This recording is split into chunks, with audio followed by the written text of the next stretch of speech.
Ladies and gentlemen, welcome to episode 30 of the Bro College Bros podcast. I'm your host, Ben. I feel robbed of my duties of introducing. Duties?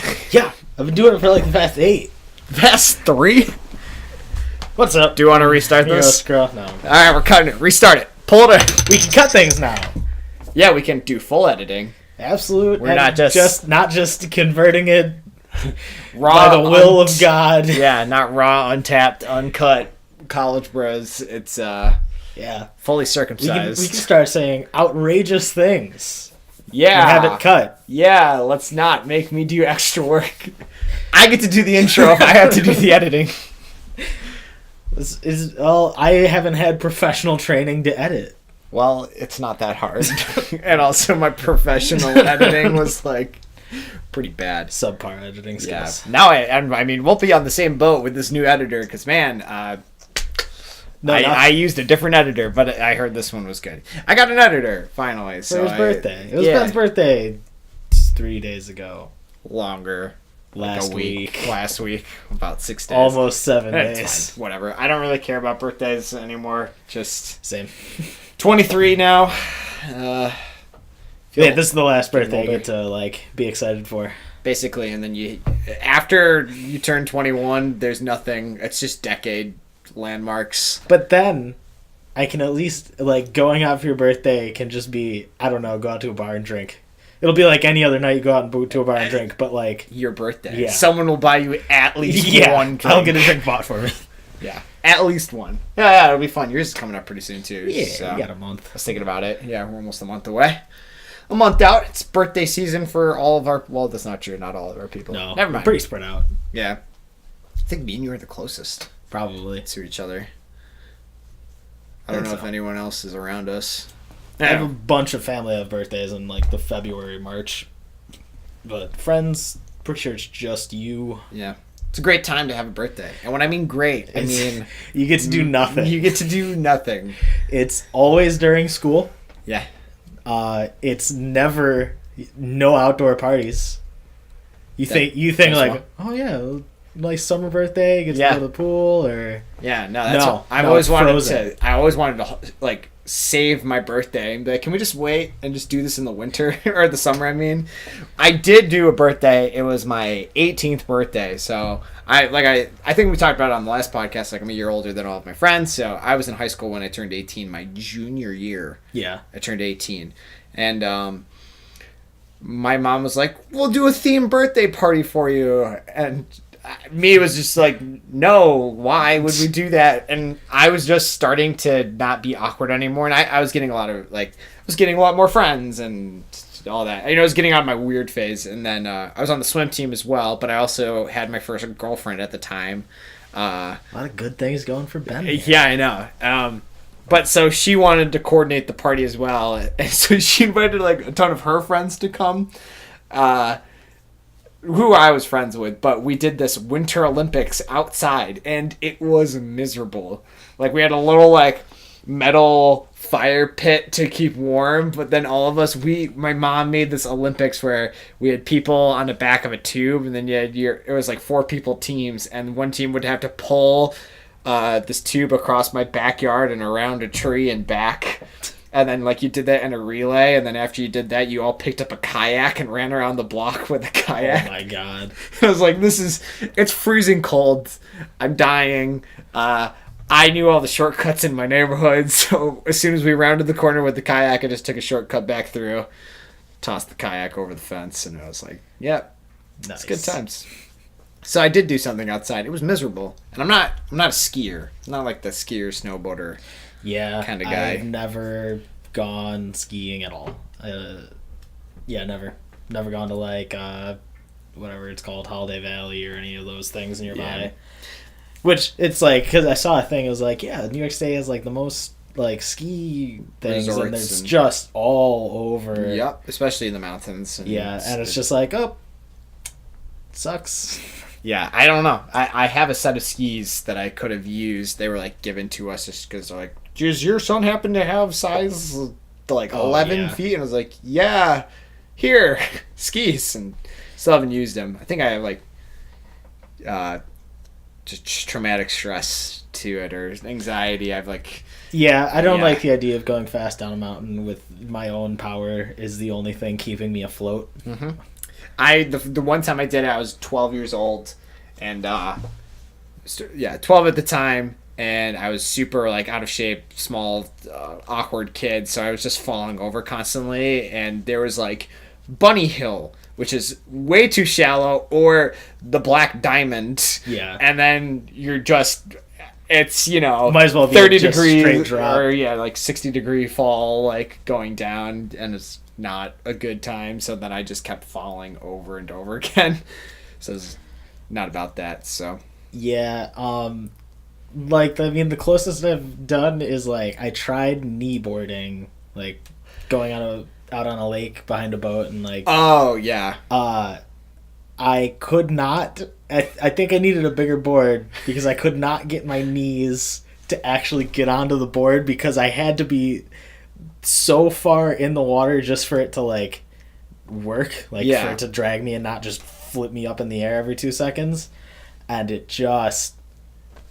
See, I think I was behind the boat for a good 5 minutes, just getting my abs destroyed trying to like lift up, slamming, and like I got into the boat after, and my uncle's like, "Oh man, it looked like it was a rough time out there. I just couldn't get your legs up." I was like, "They're too long." I just couldn't get them. That's how I got them underneath me once, and then immediately fell. And it was just like. It was like, yes, and I went to like, because there's 2 grooves you can put your knees into, and then you have to bring a thing up, and then you can start actually doing it and like pick up the thing. Yeah. So I got them up, and I tried just like lining them up, and it was so slick with water that it's just like I made one slight movement and just shot off the side. Yeah. Fun fact: that's how they trained Rocky for his abs. Yeah, they just beat him with a knee board. Jesus. Now, that's one thing I want to do. Best ab workout I've ever had. Oh, yeah. I imagine it's like one of those vibrate things that you put around yourself. And abs just like, from between being like absolutely hammered just with the board in the water and also just using them to move my legs. Oh. That deep V you got. I don't know how I don't have abs. That one time I did it. After. Yeah. Because I had to ride home the next day. And just like I was sitting there and just like I can't get up. It's pain. There's just pain and soreness. I really want to do. I've never done any like water thing. We were never that kind of family, so we never had like jet skis or. I really want to go water skiing. Yeah, like very badly. Like I really want. Like I don't care about downhill skiing, but like water skiing, I think it's probably just as painful to wipe out doing water skiing. But it seems better to me for some reason. I would totally do it. Yeah. And I wanted to do it because I did it when we were down with my uncle, Jimbo. Excuse me. Sorry. Yep. Down in Virginia, and they had water skis, but they were like training ones for my little cousin Julia, and then Connor's were also too small. Like, he needed new ones for himself. Yeah. Because he had, like, grown and then, like, spurt. Yeah. And I was just like, I'd love to do that. Tubing, though? Fun. Oh. Never. The best. Never done it. The best. The one time I went tubing, we rented a boat and we were in the Appalachian Mountains. And then, have I told you this? I think so. But it's like, we're like, this has got like a half decent motor on it. Like, this might do it. And we like brought our own like tiny little inner tube and like made this rope rig to tie the tube on. Yeah. And I'm just slowly getting like dragged behind this thing in the water. It's like not going fast at all. Yeah. Not a high powered jumbo boat with a jumbo tube to hold on to. Yeah. Like it has like, just like Uncle Jimbo like just got a new one down there, and they used to have one that was just like a circle and you just lay down on top of it. Yeah, this one was like a chair. It was like a giant throne you could fit 2 people on. And so first it was me and Julia, who was, I remember you saying that. like 7. I think she had just turned 9, so just off balanced. A little like put 90 pounds and then like 270 pounds, only like triple the weight, you know. Yeah. When it was me and Connor though, like, cause he would take it easy because Julia's still young, like, But then Connor would get on, and he's 13 or something, and then it was just like no holds barred. Kill them. Tried to flip them as many times as possible. Oh, it was good. That's a fun time. Like he's falling off the tubes. Like if he gets going fast enough, and especially when it was like get ejected. When it was like the laying down on top of it one. Like if you went off, there's a chance that you just skip on the water a little bit with how fast you would get it going, and like you just disc off of it. It's awesome. Yeah, that sounds painful but amazing at the same time. It is. I want to do it someday. Maybe someday. Maybe someday. Maybe on the cold lakes. On the frozen Erie Lake. Yeah. I had a friend that surfed. You know, it was. Alex. Yeah, Alex. He like surfed on the Great Lakes. Apparently, they get waves in the winter. It's weird. Jesus. On a lake. Crazy. Yeah, he's insane. Well, they heat it like some sort of wetsuit, I'm imagining. Yeah, just like a wetsuit. Now he's in the place where he's like in Florida now and yeah, happy and being a sunshine surfer bro. Jeez. He's like the nicest guy. It was he cool. is. He was like this, like, hi guys, I'm Alex. I remember playing football with him in middle school. Yeah. And then his dad was the lineman coach with us. It was pretty awesome. Nice dudes. Yeah, good people. Anyway, speaking of, well, now I know what I could do for my birthday in the winter. I got a rock climbing membership. Oh yeah. Yeah, so that's fun. I know you don't like heights things. It's not like super high though. Like it's not the worst. The word this is. I know if you're not into it, you're not into it. Yeah. But me and our friend John are getting memberships. I already got mine. I couldn't wait. And then put me on a roller coaster, I'm fine. Put me in like some skyscraper with a glass floor, fine. Put me under my own power, a ladder or a rock climbing wall, not okay. I don't like ladders. I understand like ladders. Yeah. My boss, we brought this up a few times. You know my boss, and she sometimes makes me do like hardware installations in the gym I work at. So it's like, put these light bulbs in or install this camera, and it's always me like top step of this stupid ladder just freaking out, and she just like goes and walks off, and I'm by myself like, I'm going to die and I hate ladders. This is miserable. It's a good time. Yeah, just my balance is the worst. Yeah, I sometimes just fall a little bit standing up or walking. Like it'll just like I'll put my foot down and it'll be like, it's happening. Nope. That's a thing in New Girl. You're talking about Jess where she's just like standing and she's like, oh, it's happening. Just like falls over. It's like put the slightest divot in the ground as I'm walking, and it's just like my ankle just gave out. Yeah, guess I gotta fall now. Yep. And it doesn't help that I walk completely on the outside of my feet. There's my instep is non-existent. Yeah, I was going to say, that makes you like super flat-footed, doesn't it? Oh, yeah. Yeah, that like destroys your... I don't know if they work inversely or if they work... It's like walking on the edges of your feet makes you flat-footed, and being flat-footed also makes you walk on the outside of your foot. I don't know if they're working together on this. All I know is that you... Like, if there's just the slightest bit of the difference in the ground towards the outside, it's just all of a sudden like, oh, it's rolled. Just roll the ankle. Yeah, I never roll my ankles. On the bright side, when it happens, no damage done to the ankles. They're so used to it happening. Yeah. The tendon is so ready to stretch. It's so at any flexible. Point. Your tendon flexibility for your what even kind of rotation is that? That's when you rotate under, because there's there's dorsiflexion and plantar flexion, but I don't even know what that's called. We just learned about it in anatomy. I already forgot it. Yeah, I guess it would be internal flex. I don't know. Whatever. It's not supposed to do that. Not great. Yeah, is what it is. It's not the best. I do roll my foot like at least once every time I go trail running, but it's never where it's like I can't walk anymore. It's just like I'll be it'll happen. I'm like and then I just keep running and it's fine. Trails just like I watch so carefully where I step. Yeah, and it's still like every time I go, it's like one time it's gonna be just. Oh, now I'm on the ground. Just get back up. I'm fine. It's just that I don't want to hit the ground with my feet. Yeah.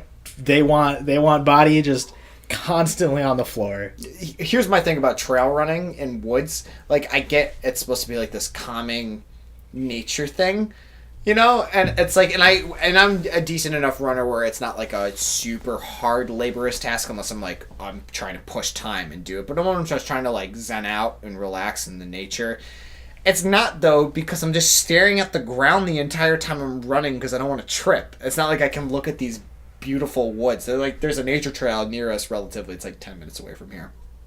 I forget what it's called. It's like the Lockport Nature Trail. Oh yeah. Yeah. It's gorgeous. There's like really super tall trees, and it's like this nice canopy of forest. Beautiful. And there's like tiny little mini waterfalls and a little like river that runs through. Yeah. And there's a good route to run that's like a couple miles, and I'll do it like twice or whatever. Besides the point, I'm just looking at the ground because there's roots and rocks and everything. And I'm like, I can't look at all of this gorgeousness when I'm running. Yeah, I've been there before. I don't think I'd ever go for a run on a nature trail. I'd walk it. I'll vigorously walk it. Yeah.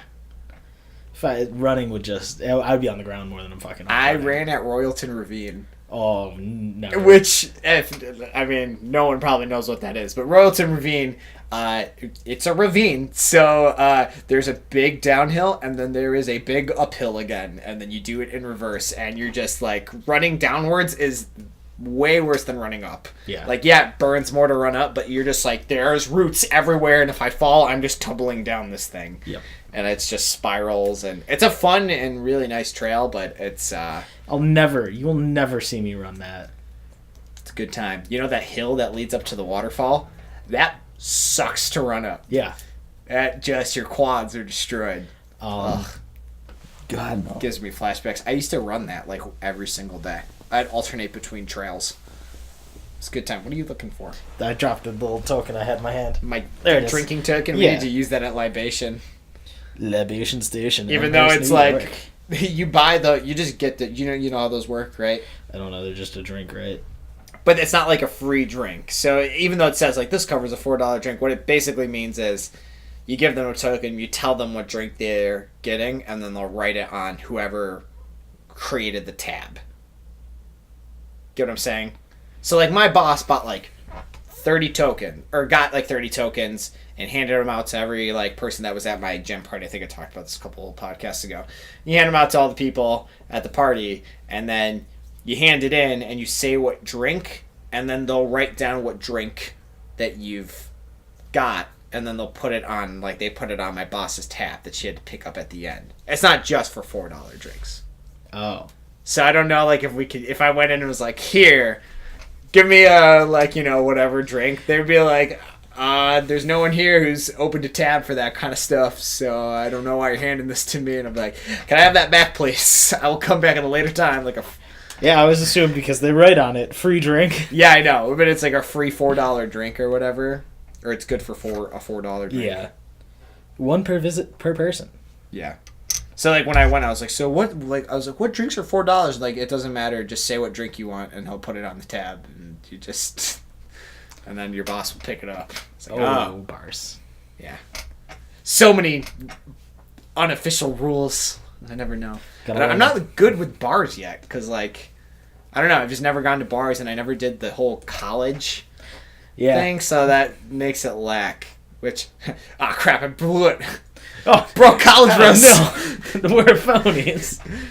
Well, like, I went to community college, so it's nothing like that. But, like, I'd totally be a bartender right now, probably, if I'd gone to college and knew all the drinks and stuff. I just don't have that knowledge. So it's too much pressure. I know you only make the same 3 drinks, probably, and then hand people beers the rest of the night, but still. Yeah. Like, the guy who did my stuff for my hair, he was going to offer me, like, a bartending job, and he's like, I can get you this job at this super nice bar in Buffalo. And I was like, I don't know how to make any drinks. And he was like, yeah, it's fine. Just use your phone and just look it up most of the time. It's like, no. I don't need... It's probably a nice, like, app that's just like, all the drinks ever. Basically. They made this machine that you just stick, like, 10 different alcohol bottles in there, and then you type it in, and then the drink just moves, and then it, like, releases the exact amount of liquid required to make the drink. There's one pretty sick that I forget where I saw it. I think it was on just, like, on YouTube or something. It was just a cool video. where they made this machine that works with these special like disposable cups, and you put it onto the thing and it fills it up from the bottom the perfect amount. So there's just like a little thing in the cup that like when it's not on the machine it's like locked and it's just the bottom of a cup, but you put it on and it like pokes through or opens something and just fills it for with like beer? for beer and stuff. It just fills it like the perfect amount, like it's like a pint probably. Yeah. And then you just lift it off and it's just the nicest looking glass of beer.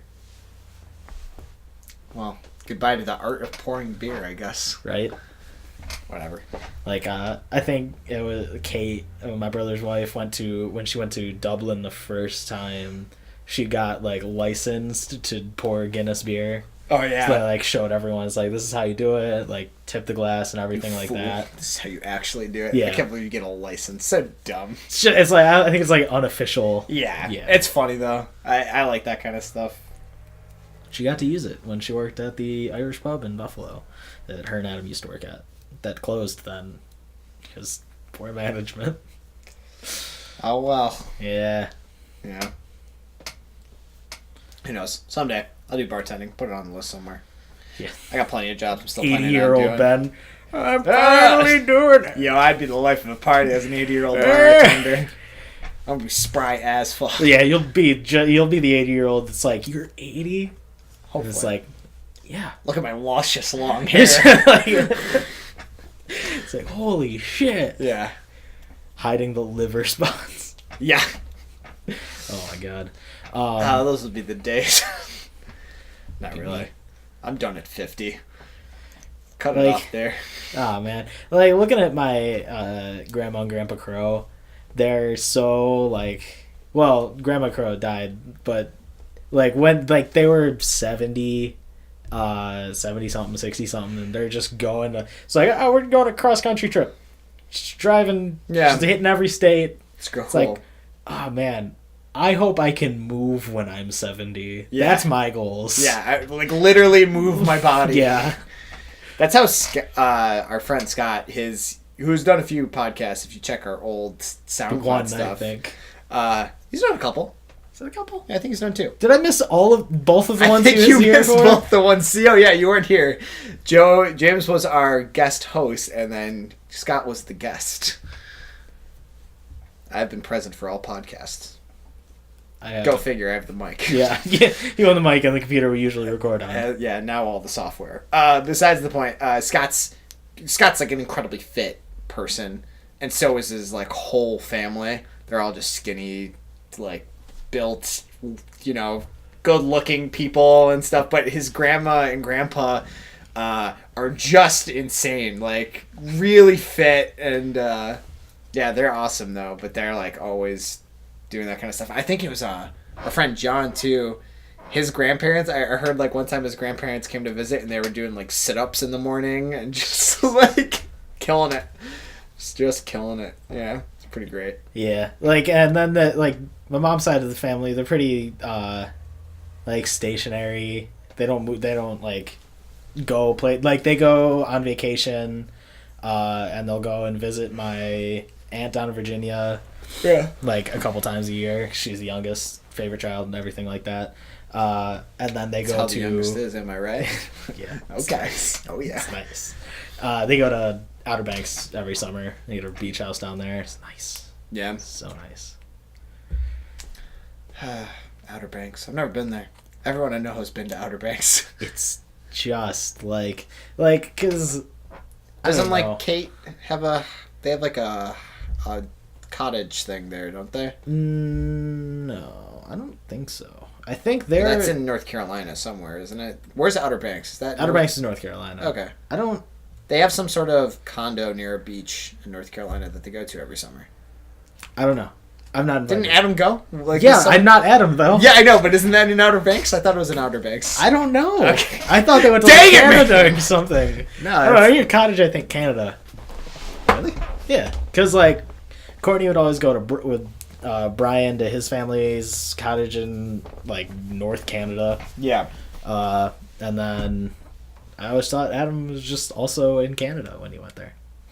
Apparently North Carolina. Yeah. I've always known about it just because I know Jack. Yeah. So, and Jack was in my grade. Okay. Sorry, I checked my phone. But yeah. What were we talking? Oh yeah, if I'm at 70, lack of knowledge of condos. yeah. When I'm at 70, if I can still like drive around and like go because my grandpa yearly he'll go to the same places. Now he makes a stop in Texas to visit. My aunt and uncle moved down there a few years ago, and then he goes to North Reddington, Florida, which is like a timeshare thing. He goes there for like a month and a half. I wish. And him and my grandma know everyone that's there. Like, they have a group of people that they know. Mm-hmm. And then they go to Fort Myers Beach for a few weeks. And that's where my family we'd go for a week when us kids were in school. And that was, like, our week off for, spring break. Or midwinter break, I think it is. And so we go there, and there was another group of people that my grandparents, because they've been going there for 20-something years or something. Probably more. Probably way more. I don't know. But yeah. My mom and dad are thinking about, like, when my dad retires, they might get, like a southern home for the winter. Oh, yeah? Yeah, so, which is weird, because, like, we're not, we're middle class. We're not like upper middle or lower middle. We're just like the middlest of middle class. So I was when I heard them say that, I was like, whoa, really? Summer house in the South, eh? Like, cool. Like, I'd be down to visit you guys. Yeah. God knows when I leave, I'm not visiting you up here in frickin' Buffalo. Yeah. I hate it here. I love Buffalo. I mean, I like Buffalo, but just weather and environment is not the best. So. Yeah, I just think Lockport, I should say, more so. Yeah, I think that, and then I'm like, I don't really care about the snow that much, and we don't have a tornado season, and we don't have earthquakes, and we don't have hurricanes. Man, though, I woke up the other day and I saw that there was more snow, and I literally had this moment where I got in my car and I was just like, what the fuck? Why is this still here? I'm so done. I get, Ben, it's winter. There's going to be snow, but no, I'm sick of this. It's just cold every day. It's 17 degrees outside constantly. Yeah, Ben. I'm sorry for all our Minnesota listeners who are like, it's -3 here. And it's like, well, yeah. Minnesota doesn't have a summer. Pretty sure it's just winter there all the time. You just live on mountains. At least it's pretty. It's a flat land. Yeah. It's swamps. We live in the swamps. Frozen over swamps. That's why it floods here constantly. I'm fine with the floods. We're like we don't even have a basement. We're like the New Orleans of the North. Jesus. Remember when New York City got flooded? Yeah, this New York City is built on an island. Well, yeah, but islands. That's my point, though. We're in that area. We're not in the area of New York City. It's like a whole different state.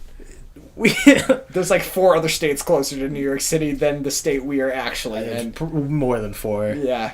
Connecticut, Massachusetts, Maryland, Pennsylvania. Well, Pennsylvania is also further than us because it's also a big state, but... This is a weird question, and I don't... Well, it's not a weird question, it's just a dumb question. I don't know why I'm forgetting, but what state is Philadelphia in? Pennsylvania. It is Pennsylvania? I'm pretty sure it's Pennsylvania. That's what I thought, too. I'm looking it up. I'm pretty sure... Because is that where Rocky's from? I was just thinking about the Eagles and stuff, and I know that's Rocky and all that. And yeah, because they have this statue of Rocky, don't they? Yeah, but I cannot remember if that's in Pennsylvania. It's in Pennsylvania. Yeah, okay. It's eastern Pennsylvania, near New Jersey. Yeah, that's why it's so close to. Because for some reason when we were driving back from our. No, we didn't drive by Philadelphia, or did we? We went through... We went, through Pennsylvania and then back up. No, we went through... Because we accidentally took the, tunnel to New Jersey. Yeah. And then I thought we just went straight up into New York and then still went... No, we didn't go past Syracuse, did we? No, we went south and then went up north. We went, we took Pennsylvania over and then we went up at... Yeah, because didn't we drive by Philadelphia or something? We're like, oh, look at that city is right there. I think I feel like it was. It probably was. Maybe someone who's better with geography is like, you're an idiot, and that's not anywhere. I gotta look at the map now. I'm sorry. I just need to. We probably did. Cause I know when we go through. Because it's. I mean, New York's here, and like the Philadelphia, I'm pretty sure is pretty close. I'm gonna look at a map. Just gonna look at a map. I don't know. I know that. I don't know why my geography's so bad right now. I used to know all this stuff like really well. Yeah. It's also confusing because we have my grandma Kroe as her brother Bud, and him and my Aunt Bert live in Philadelphia, and then they have their daughters who all pretty much live in New Jersey, except for blanking on her. Meg lives in almost Cleveland. Wow, no names right. Chicago now. Yeah. Also, her fiance got Monster Hunter. I think I saw him playing it yesterday. Oh yeah. Yeah. She joined the hunt. I know. We'll get on to that. Gonna try and catch him online sometime and invite him to play. Yeah. Okay. So here's New York. Yeah. So that I also forget that New York is like we're here and it's all the way down here. Oh like, yeah. This is like in mid Pennsylvania line. That's so there's Philly and there's New York. Did we go? No way we went. No way we went that far. Yeah. We must have went just by like a different. I think we took the 78, or no, we took the. I can't remember. I don't know. This is like it 2 doesn't years matter. ago now. Yeah, that was such a long time ago. We took like the 86 or something. I don't know. I know we didn't take what we were supposed to because we were not supposed to go through New Jersey. Yeah, we did not leave New York to get there. Dumb GPS. Yeah. Go straight. We're driving through Manhattan. Yay. It's like, take a right. Now, do it now. We're not on the turn lane. And it's like, there's no chance we are getting over. The turn lane is 17 cars back. Yeah, we had to know what we were doing before we left. And then we tried to get to the tunnel, missed the tunnel, went around, got back into the tunnel, was in the tunnel for like an hour. Because we were going under the Hudson River, or whatever it's considered, between New York and New Jersey. That wasn't the funnest thing. I don't like the idea of water tunnels. I love them. It's cool. The idea is actually awesome, but the idea of being in one, not as cool. I'm fine with tunnels and stuff, not like claustrophobic or have that because do you feel like the pressure above you or? I don't know. It's just I just remember this one movie. I think there was like Rocky was in where like this tunnel collapsed and they're like dying. Whatever. I mean, we were kind of deep underwater. If that water crashed in on us, there'd be so much pressure drop that, like, it'd be pretty crazy. Yeah. Probably. We'd die. We'd die. Okay, here's the more of it. It's being in a tunnel that's underwater, being inside of a car, surrounded by other cars. That's the more... It's like, we're just sitting here, waiting. Yeah. I don't know. I'm fine with it. Like, there's one that we go through on the way to Outer Banks, like it's in like Virginia or something. Like, pretty much like going part of the way across the like Chesapeake Bay. Like, there's a part where it's like there's a bridge, and then it goes down into a tunnel, and then it comes back up, and it's like a bridge still. Yeah, but why underwater? Why tunnels? What is a bit more efficient to bridges? I don't know. I wonder why they do that. Maybe it actually could be less construction, or not less construction, but less material. Yeah, used to hold something else as opposed to building something down. Well, no, because then you have the support of the roof.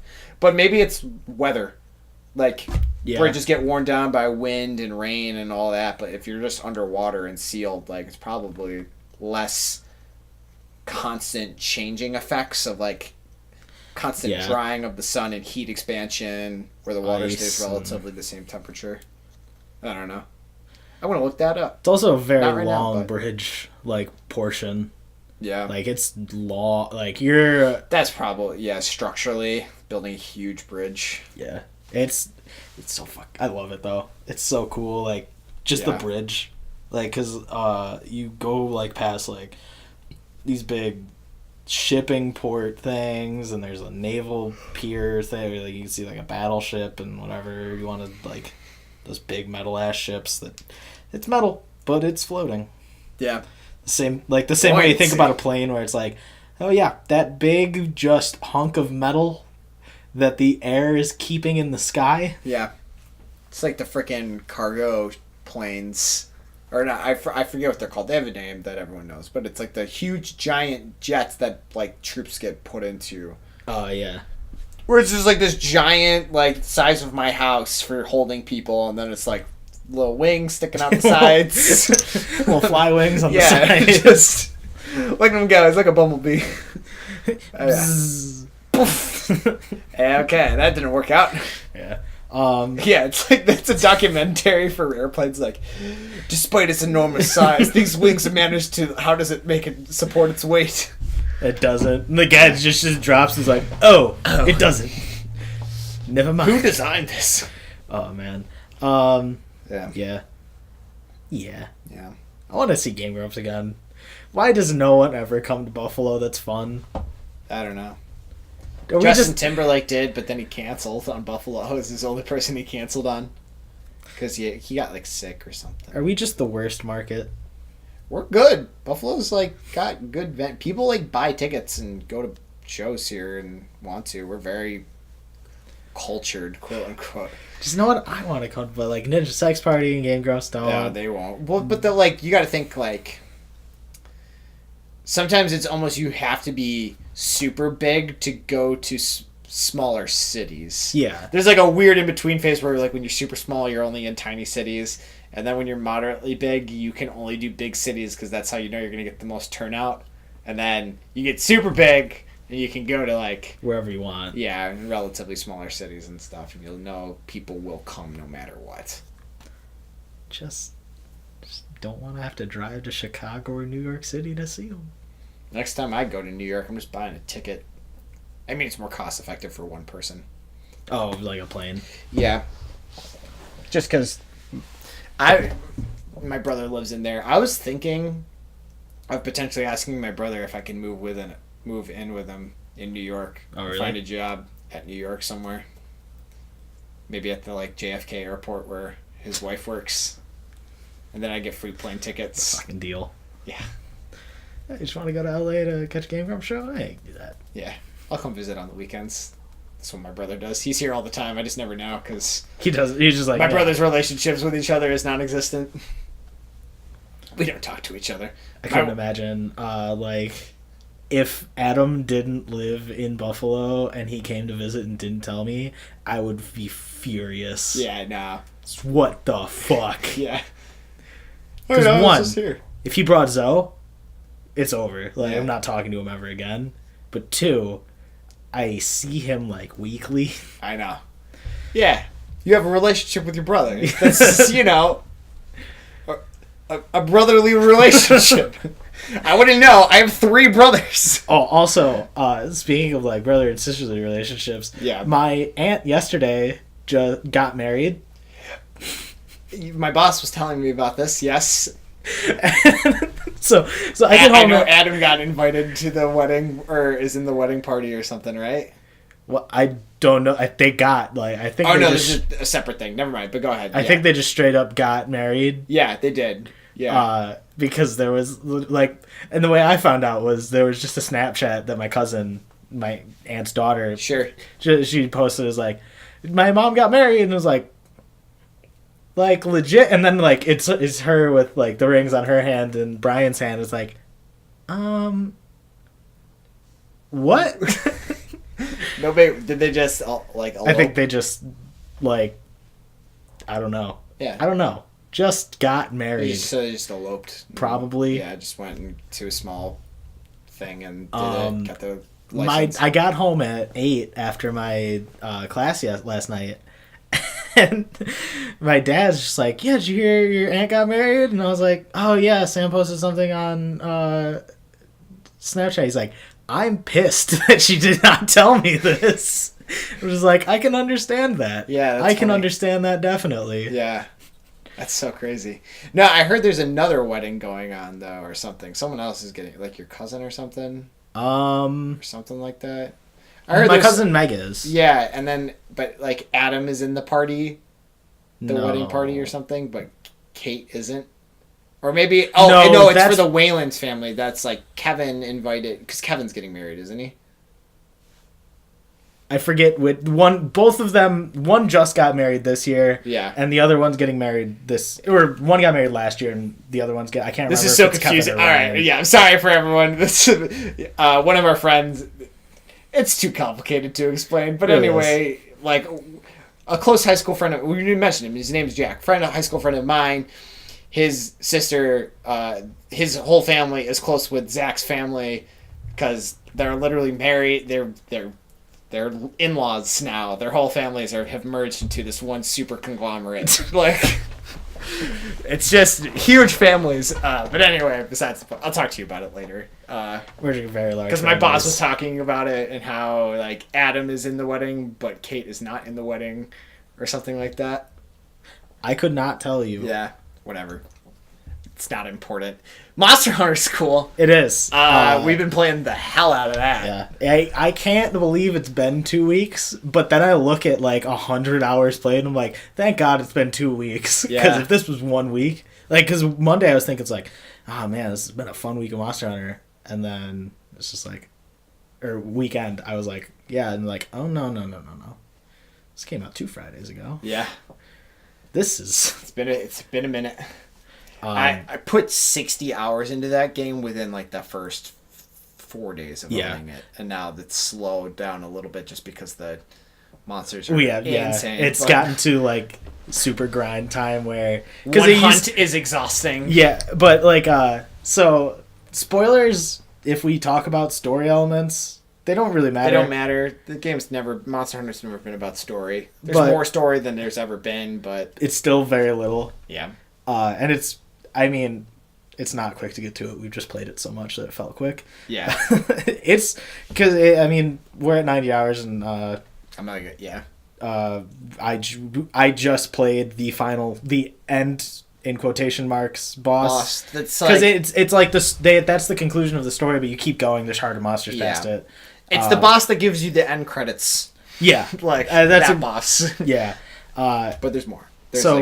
I just helped Ben beat that today. Literally right before the podcast. I beat it a couple days ago, and it is just the most fun I've had playing a video game in so long. Yeah, I keep thinking about a multiplayer video game. Where I was thinking about like, man, I'm getting kind of frustrated with some of these enemies, but at the same time, it's just like, the more and more I was thinking about it, I'm like, a lot of it has to do with, I know if I get better, it would probably be easier. Where I've seen videos of these super hard bosses that people are just annihilating. I'm like, oh, I just suck at this game. Yeah, and see, like that's the thing is like, I will sit there and I will complain. It's like, oh, this Elder Dragon is so hard. This guy's so hard. Yeah. And I will have fought them once, so I'm going in not knowing their moveset. Yeah, exactly. Not prepared for what they're going to do to me. And just being like, it was impossible. How didn't I do it? It's like, oh, I was totally unprepared. Yeah, it makes sense. It makes sense why I couldn't do it. Like, we fought Teostra again, and while it was still not the most annoying Elder Dragon I fought, it's doable. Yeah. If I remembered I had a fire mantle, would have been even more doable. Yeah, when I saw that afterwards, I was like, but crap. Plus now with the Xeno'jiva. It's just so fun. It's amazing. It's so refined, and it's such an improvement. So, I'll talk about my history of Monster Hunter a little bit. I got the first Monster Hunter I ever played was on the PSP, and it was Monster Hunter Freedom Unite. And it was like, it was, really old and pixelated PSP, and I played with a few friends, but I played a lot of it single player, and for anyone who's never played Monster Hunter before, when you pick up that game, the game seems broken. And one, maybe not so much in world, but when you play the old ones, you're like, this is the clunkiest piece of crap. But then you understand that they do that on purpose, and it's very much about like animation priorities, and like once you're in this movement, you are committed to this movement no matter what, and it's on you that you put yourself in that position. Once you've learned that this is how the game works, it's the most beautiful, rewarding experience. So I've always loved it, and I was waiting for a new Monster Hunter to come out on some sort of console that I owned, because the last one There's Try, right? I played Try on the Wii, and then there was the PSP one. But like all the other ones recently been released on 3DS and like handheld portables. Which is, that's my first foray into Monster Hunter. Was I played I think For You on the 3DS, and I played it for a week with Scott. Yeah. And I didn't even get too far into the game because I just I don't know. I think school came up or something, and I just didn't have time, and I didn't go back to it. I still loved the game when I played it though. Yeah. And so when you were talking about World for the past 6 months or to a year, I've been I was at the point where I was I did like the 3DS one, but I think Ben's hyping it up a lot.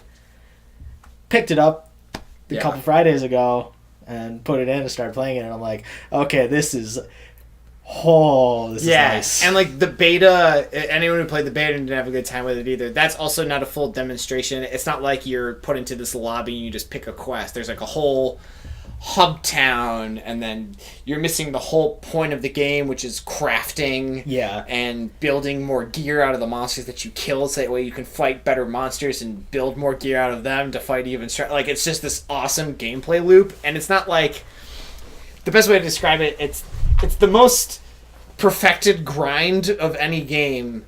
So if you don't like grinds, you're not going to like grinds, but this kind of grind, it's not I'm sitting and just shooting these guys hundreds of mobs waiting for this random piece to drop. It's you need this part, you know exactly what's going to drop it, and the fight that you're going to do is going to be a 15-minute long boss battle with this giant monster, and it's never the same fight.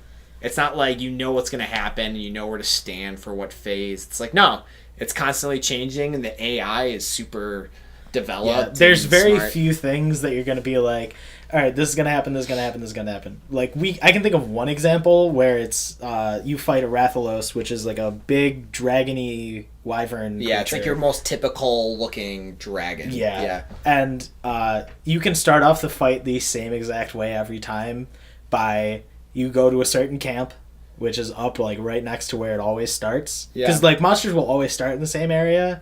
And they have a pattern to their movement, or patterns that they can choose from. They have multiple routes, but if you catch it before it starts going through those cycles, it starts in a place where you can make it a waterfall, and it'll knock the creature down to the lower forest where you're fighting it.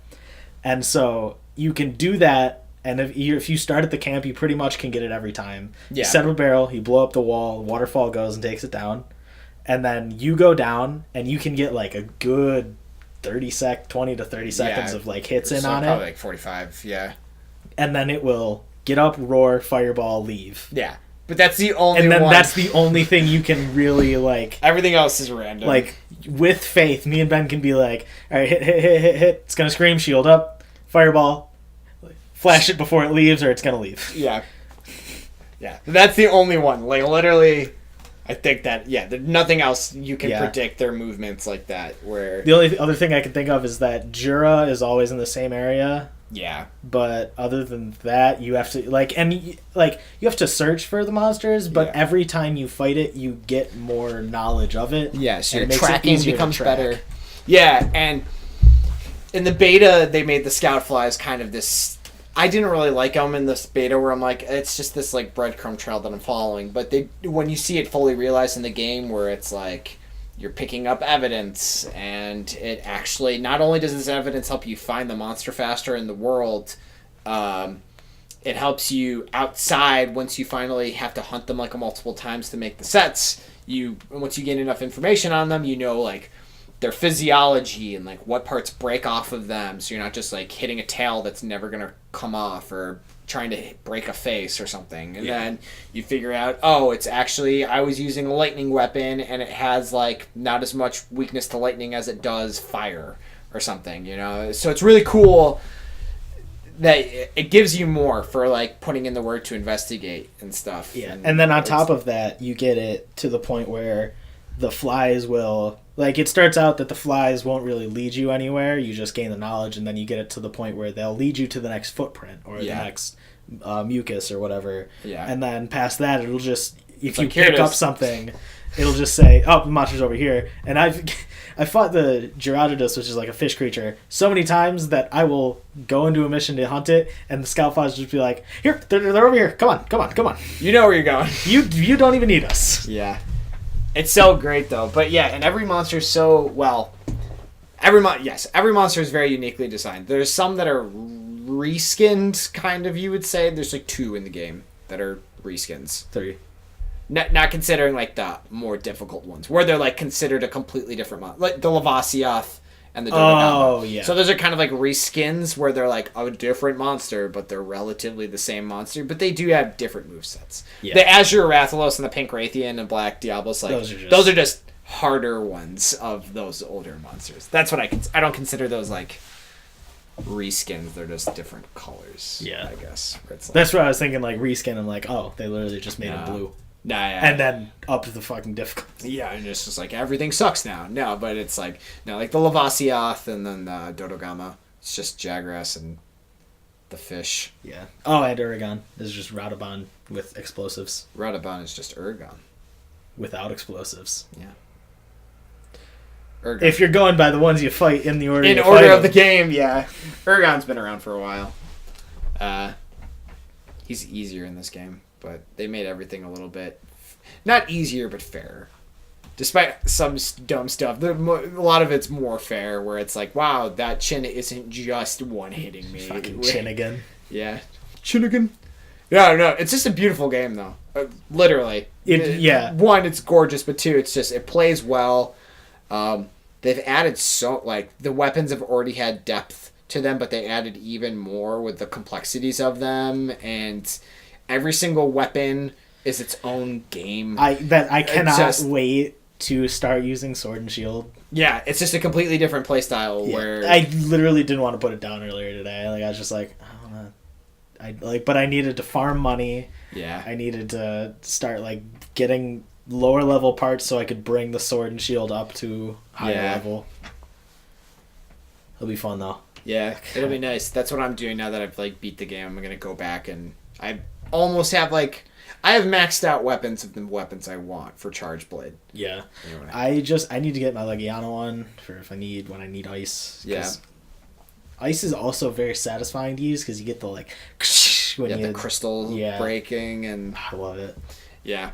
Charge Blade is just cool. So yeah, I use Charge Blade, by the way. If anyone in Monster Hunter knows, so I use Charge Blade, and it's super. It's a very complex weapon, but it's overpowered in a lot of ways if you're pretty proficient with it. And I'm decent with it. And you use the Gun Lance. Yeah. Gun Lance is the fun lance. Yeah. Gun Lance, fun lance. It is. Oh man, it's a good time. I remember using it in the beta and having a blast. Literally. Yeah. I just and I'm sad that I'm gonna be putting it down and trying to use Sword and Shield, but it's such a good weapon.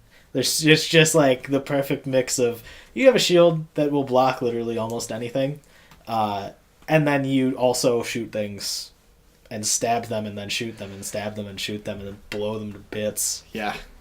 To farm money, you fight the Gyarados and you break parts off of it with a certain mantle, and I just did that 3 times in a row, and every fight was just literally me walking up to it and just kicking the shit out of it and stagger it with every other hit and paralyze it, and man, it's cool. It's satisfying. Go back and beat the shit out of something is so satisfying. There's a good power curve where it's you feel powerful and you're yes, the monsters are tough, but then you realize you go back to those earlier monsters and you're wearing this sweet armor from an endgame monster, and then you're just shitting on this creature. You're you're not even gonna leave the area because I've done too much damage to you near your nest that you're just gonna stay here. Yep. I'm gonna beat you to the ground. It's impossible to know when to capture him because it gets to the point where they die. Yeah. It's you were whoops. Yep. It's awesome. Didn't want to capture you anyway, but I know. Would be nice to know. Yeah, know how much I got left in this fight. Yeah. It's great. There's just so much with that game. Starting out, I think it has a good pace of you don't really need to upgrade anything. You don't feel it's all right, keep going, this is still working, and then I think you pretty much hit Anjanath. I think that's the first thing. Or maybe it's Baroth. But, like, you get to that fight and it's like, oh, I need to start upgrading. I need to start doing stuff. Yeah. Even, like, and a lot of people are just like... So, there's multiple ways where people are like, just combine these armor sets and then just... This will give you the best way to get through low-rank missions. So, there's, like, low rank and high rank, so that's, like... It's not even, like... early game, end game, because high rank's considered end game, but you get to high rank like midway through your playthrough of the actual entire game. But like everyone's like, you know, upgrade these armors. I'm like, no, just get to the don't craft any armors. Make like what we did. I think both of us just the bone set. You don't maybe have any a couple minuses. Armor spheres. Yeah, it's got really good defenses, and you can literally take that all the way up into high rank. And then I think I made that set, and I made the Legiana set just because it gave extra rewards. Better reward drop, yep. And then you can literally get to high rank using those sets, and then just then it's a battle of what armor sets are gonna work on this creature. Yeah. Now that's the other thing. It's like the prep, like. We spend almost as long prepping for our missions now as we do fighting. It's a constant run between, like, all right, go get an investigation, like, which are new hunts in this game, right? I believe they were in 4U. New to this game, yeah. You go get an investigation, which are basically optional quests that give better rewards. Yeah, but they have different requirements than a normal option. So you'll have a time limit, like... Normal fight is a 50-minute time limit. Yeah, They can go down to 30 or 15 minutes, which 15 is like pushing it. Yeah. For some like the harder monsters, like I mean, you can do 15 on like a Jura. I would do 15 minutes on anything except for an Elder Dragon. Yeah. Basically, like I did the Azure Rathlos in sub 15. Yeah. Yeah. I think we did regular Rathlos, but still.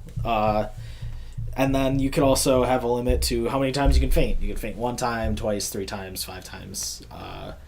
And then there's also... money reward differences on it. Yeah. It can limit you to only being able to bring 2 people in, which is probably the hardest thing, because it's been pointed out today that I didn't know. Monsters don't really scale health up past 2 people. Yeah. So like you play it single player and it's like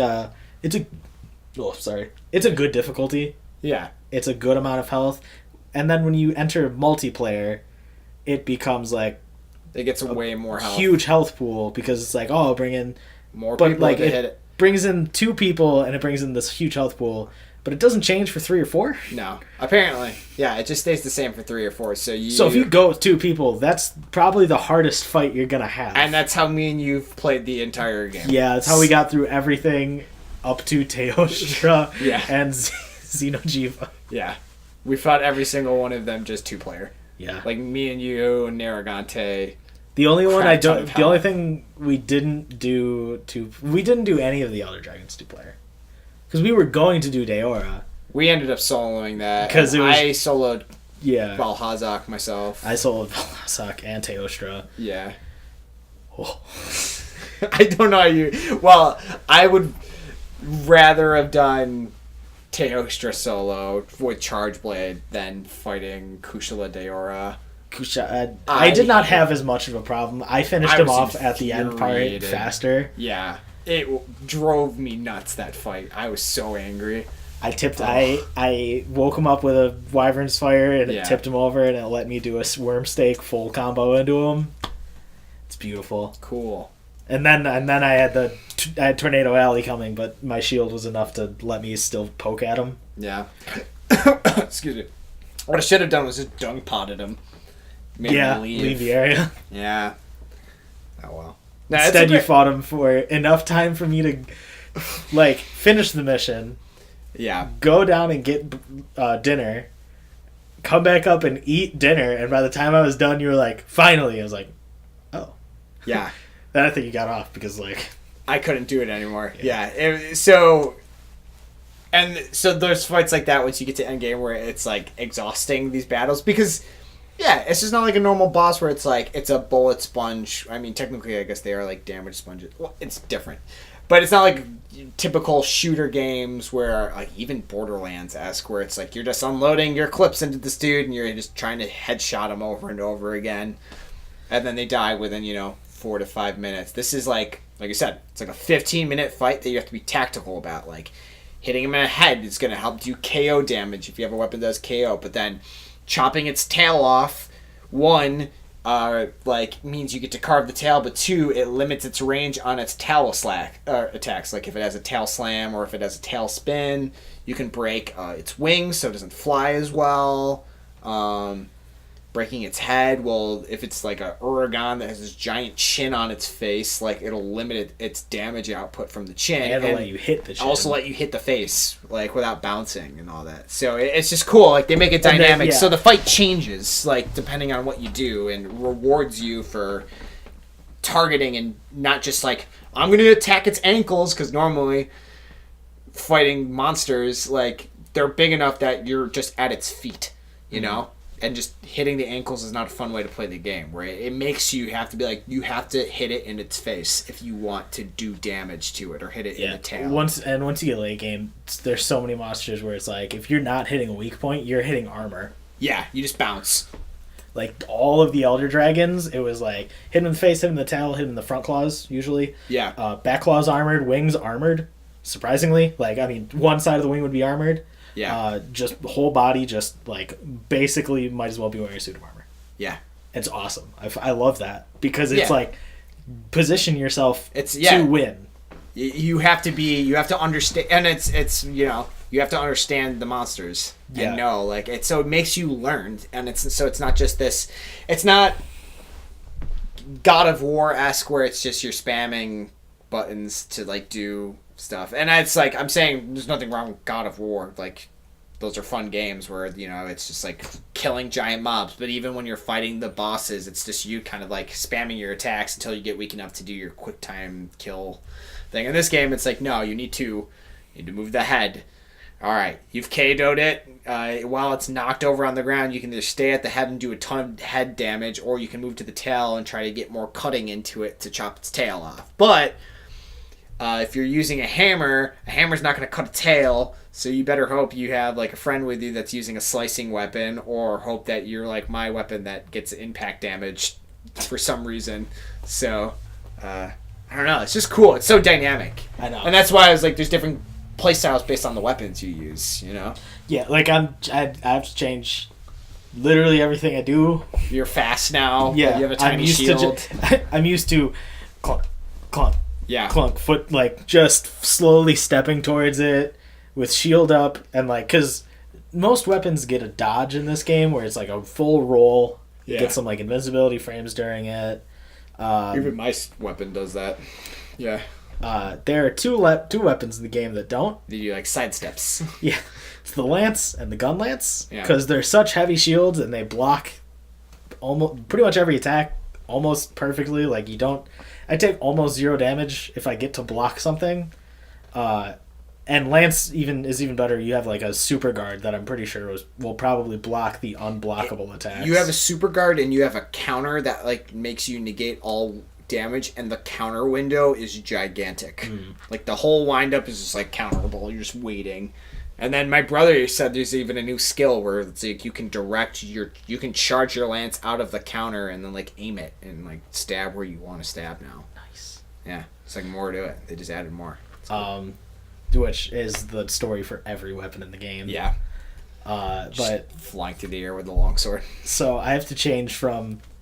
I have to actually learn how to dodge like efficiently, because I've never played. I tank everything. Like, I probably have 100 and something hunts on gun lance, and the next closest is the charge blade, which I have 4 hunts on. Yeah, and even with charge blade, if you get your elemental files into the shield, your shield is almost as good as a gun lance's. Yeah, it's the third best shield. The only thing about that one is that you lose sharpness on your weapon with it when you block, but like. I'm so used to just like sidestep, move around a little bit so I can get my stamina back up, sidestep. Yeah. It's gross. Which was also something I learned only after getting to high rank, is that stamina. I never had to worry about stamina in lower rank. I would they'll never knock you all consume the way. enough. Yeah. And I didn't realize that it doesn't gain when you're just sitting there shielding. You have to move. So I now have the thing of shield, and I just wiggle a little bit back and forth to keep the shield in front of me. And it's just like the tiniest little, well, you got this. Come on at me. Come at me. Yeah. I don't know how that's keeping my stamina up. Yeah, I know. My little jiggle keeps my energies. But it's going to be fun. I cannot, because I'm going to be like moving around, like, oh, I'm going to hit you here, I'm going to hit you here, ah. Yeah, and you have like a launching attack. I do. It's like sends you backwards. Like I go back and charge up, and I stab them, leap up, and jump on top of them. Yeah. But like I noticed also in high rank, the gun lance has that too, where I can go down. Like if it's a down slope, I hit triangle like I would normally attack without my shield up. Oh yeah, and I can launch myself up. Yeah, everyone's got that like sliding awesome. triangle. Like great swords can charge their sword while they're sliding down the hill and then come up with a crushing attack. Well, no, I don't have to be sliding. I don't have to put the weapon away and start sliding. I can just attack. Oh, you can do it from like weapon equipped. Yeah, there's a few weapons that can do that. Like because I know hammer does it real well. Like you charge it and go. That's hammer literally just gets to devastating do it all the time. Just I'm gonna run down this hill like always charging, and then I'm gonna go back up the hill, spinning in a circle. Yeah. Charge Blade can kind of do it if you press like the leap attack, which is circle and triangle together. You'll like lunge, and that will initiate the slide for you to like without you having to put away your weapon.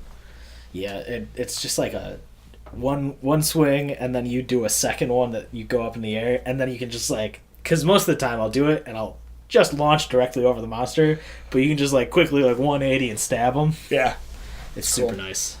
Oh man. It's fun. Yeah. Now I don't have to worry about hills. Yeah, you still learn, like, you're constantly learning new combos, and I always started picking up on new stuff to use with Charge Blade, where I always only used my axe just for the elemental discharge, but I started using it as its actual, like, fighting in axe mode. And, it's destructive. Yeah, just... Because that's, when I did Charge Blade, because I would use it in 4U when I played it for like a week. You could only put it in the axe, the charges back then, too. Yeah. I loved just the axe mode because it would do so much knockover and all that. Yeah. But I'm so excited for Sword and Shield. Yeah, it's cool. It's like a whole new game. Sweet. Yeah. The way the weapons look, like when you get like you make like Nergigante or you make Anjanath weapon. Yeah. Anjanath is not cool. Man, I hate Anjanath. Yeah. Anjanath sucks. But, like, I think my favorite is Toby's gun lance. Because it's like that fork. Oh, yeah. And not like a kitchen fork. It's like a 2-pronged fork. It's like a bident. Twist. Yeah. Yeah. Yeah. I don't know why you Anyone who doesn't know what a bident is, it's a 2-pronged spear.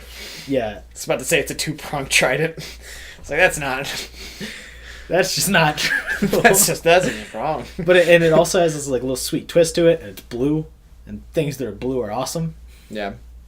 Oh. There's some cool weapons in this game. I really like the designs that they did. Some are not as cool. But a lot of them are really cool, but some designs are like, really, this is very cheap. Your second level Nergigante broom? Yeah.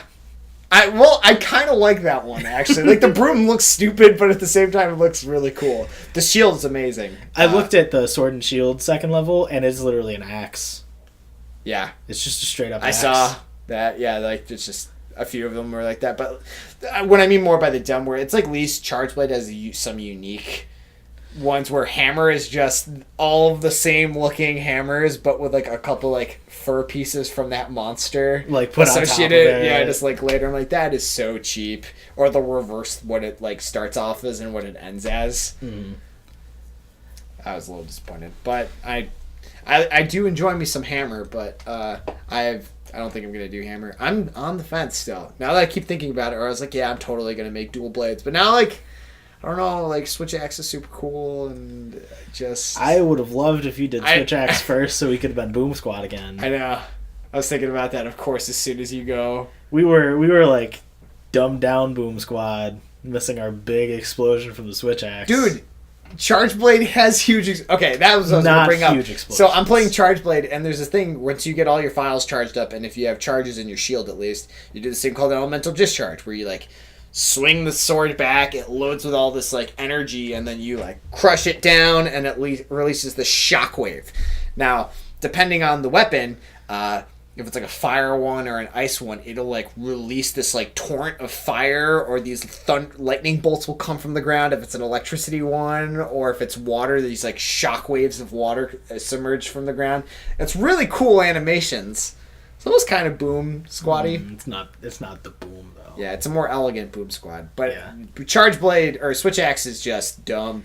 It's just... You're constantly exploding stuff. It's just explosions, and then pair it with a gun lance that's just shelling, big like worm stake that just goes in the monster and explodes, and then Wyvern's Fire, which is literally just like you're sitting there charging, you got a purple flame at the end, and then like 3 seconds later, there's just this massive explosion.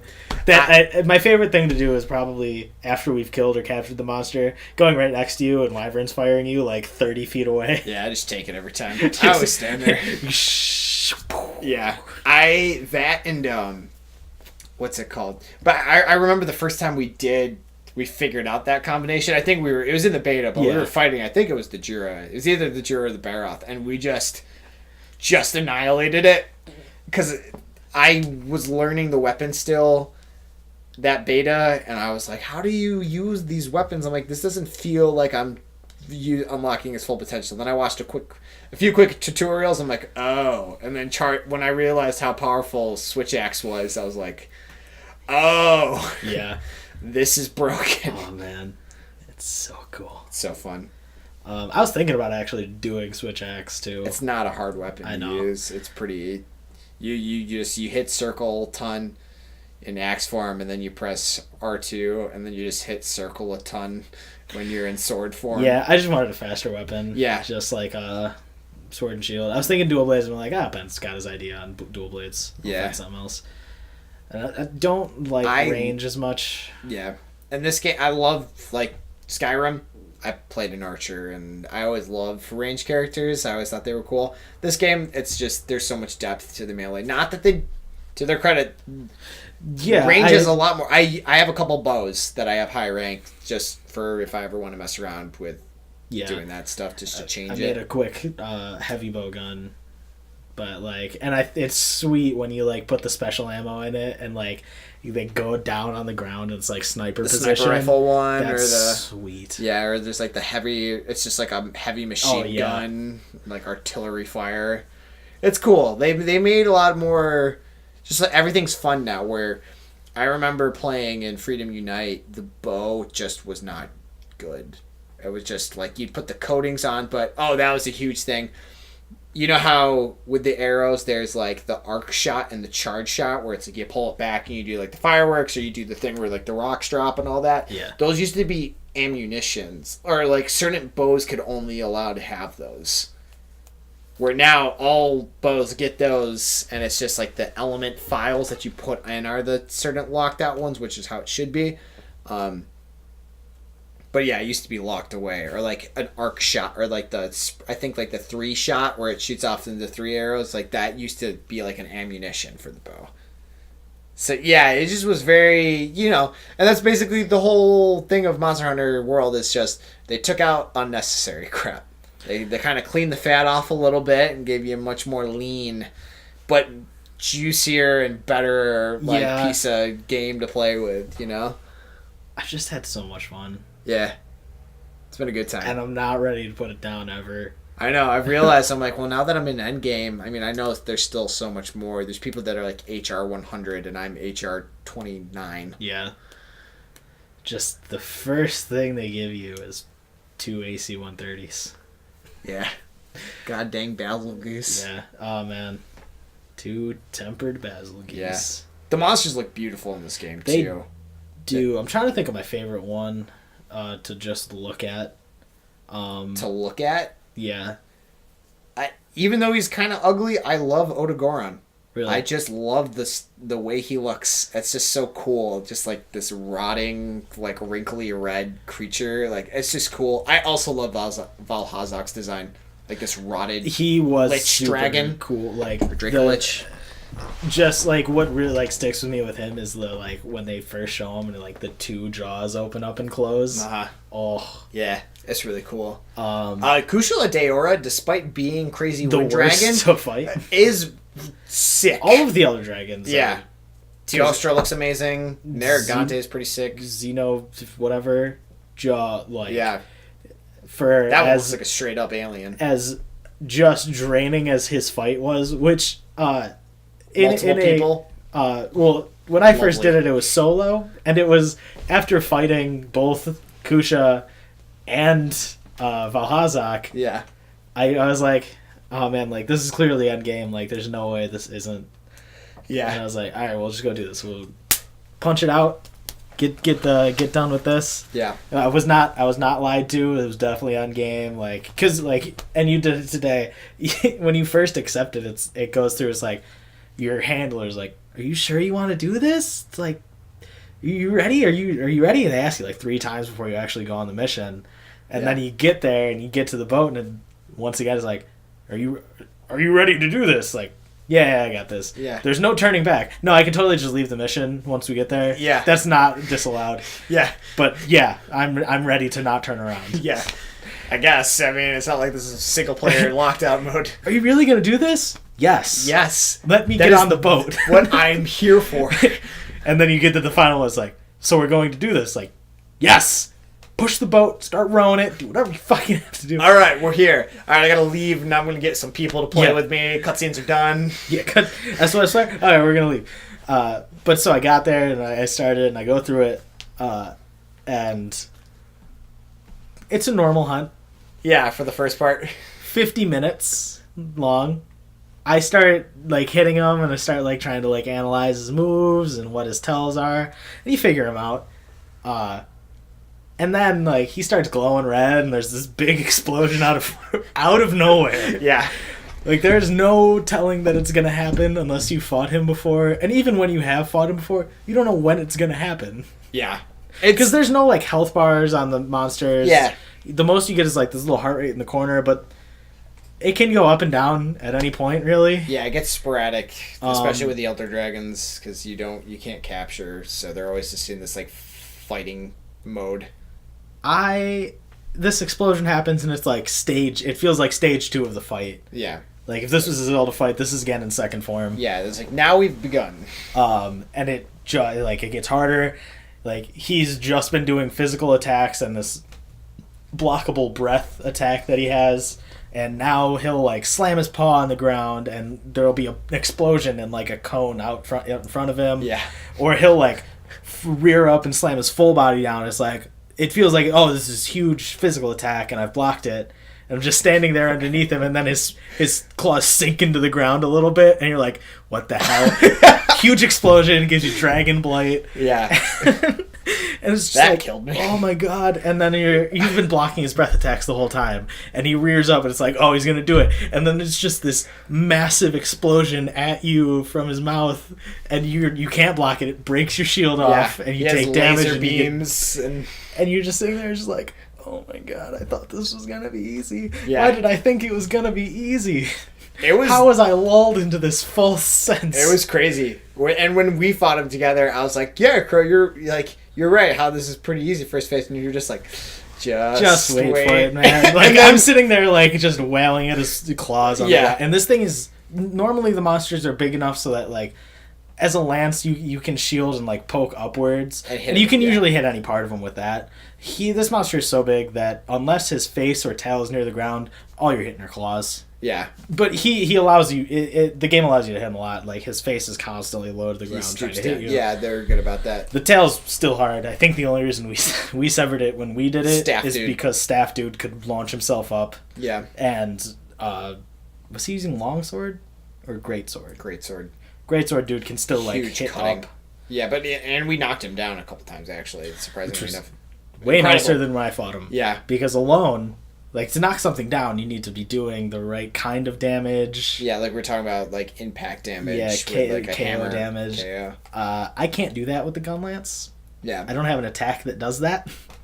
Yeah. The best I can get is just raw damage that'll sometimes be enough to stagger like, or he'll go down for just a bit.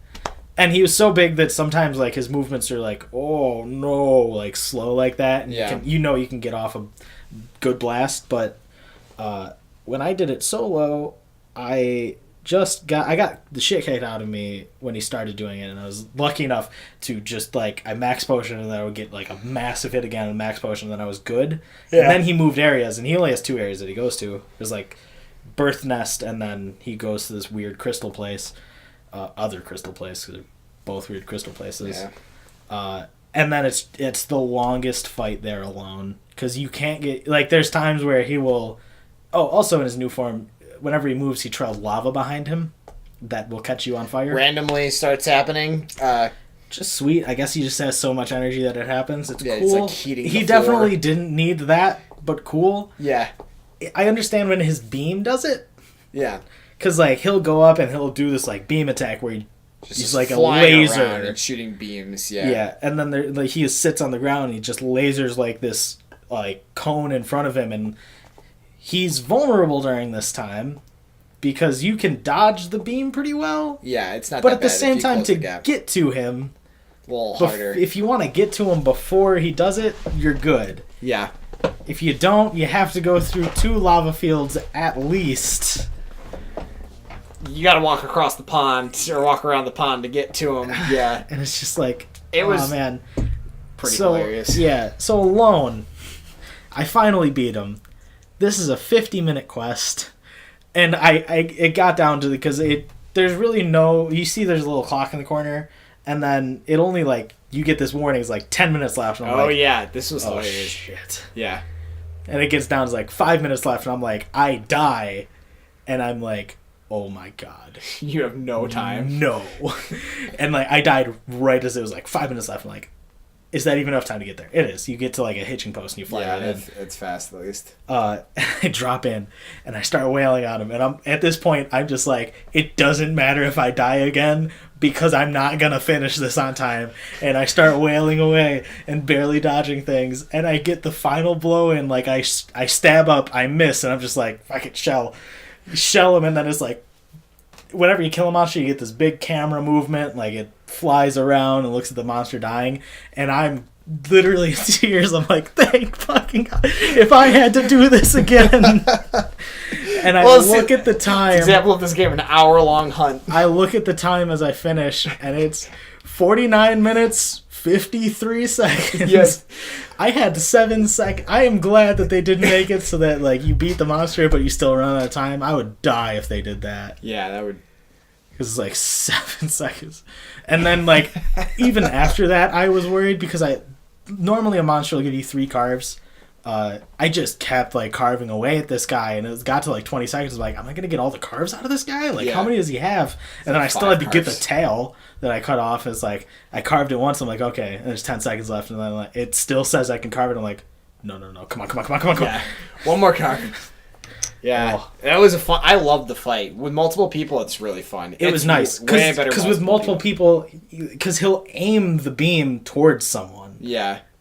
So if he's not aiming at you and you happen to be underneath him or behind him, you just start wailing. You get free shot after free shot at him. And it was easier that way. They deal more damage and they have more health, yes, but especially like if it was just me and you, wouldn't have done it. Not possible. No, that's what I was. It would have been another 50-minute fight. Yeah, I was like, I'm immediately sending out an SOS for this. I'm not doing this with just me and you. It'd be impossible. It was really fun though. I enjoyed it. It was a good end fight. Yeah. Besides the fact that we used up all of our deaths. Oh yeah. I realized that. I'm like early on too. Which we did the same thing for Teostra. Yeah. It was like, oh, don't die again. Yeah, that was for the Black Diablos. Oh, yeah. Yeah. It's just, we'll move on to Black Diablos. Yeah, we haven't both, but when it was Black Diablos, we had literally 1 death we could get, and then we couldn't die anymore. I died within the first 2 minutes of the fight, and I was like, We're fighting him in the first area you can fight him in, and Ben just dies, and I'm just sitting there. I get hit for half of my health, and I'm sitting there like, well, at least it's early. And then I block the next attack, and it's like, oh, this fight's going to continue, isn't it? Yeah. My cat comes over and heals me up, and I'm like... It's so much more stressful. Oh. Because and especially with Diablos where it's like burrowing and it's just shield up. All right, not dodging this. Let's go. Especially since Black Diablos, it's awful. Yeah, I don't know. There's some fun hunts today. I like doing the 4-player hunts more. It's just finding people reliable enough. Yeah. Where like I was super excited for it was always one person we'd get. I'd be like, yeah, that's sweet, and then the other person would just be the worst. Like there's just great sword, dude. Cool. Like yes, you can be good with great sword, and I know there are, but more times than not, you're just going to die. Also, though, that was a Xeno fight, and we also had staff like the Kinsect glaive. Yeah. Which great. Is great sometimes. It's like the same thing where like sure they won't die as much because they have another option of dodging, although with the monster this big you don't really.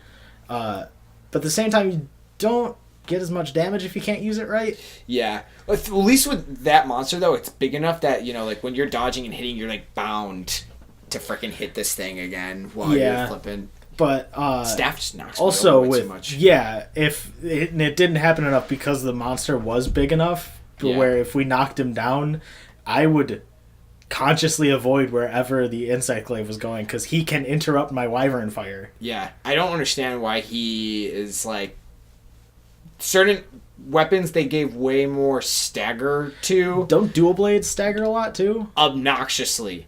With how much they cause stagger, and I can't wait to start using it. And like a huge one that if you're not, there's like a huge cutoff in skill level with people with longsword that people who are good with longsword will not stagger their teammates.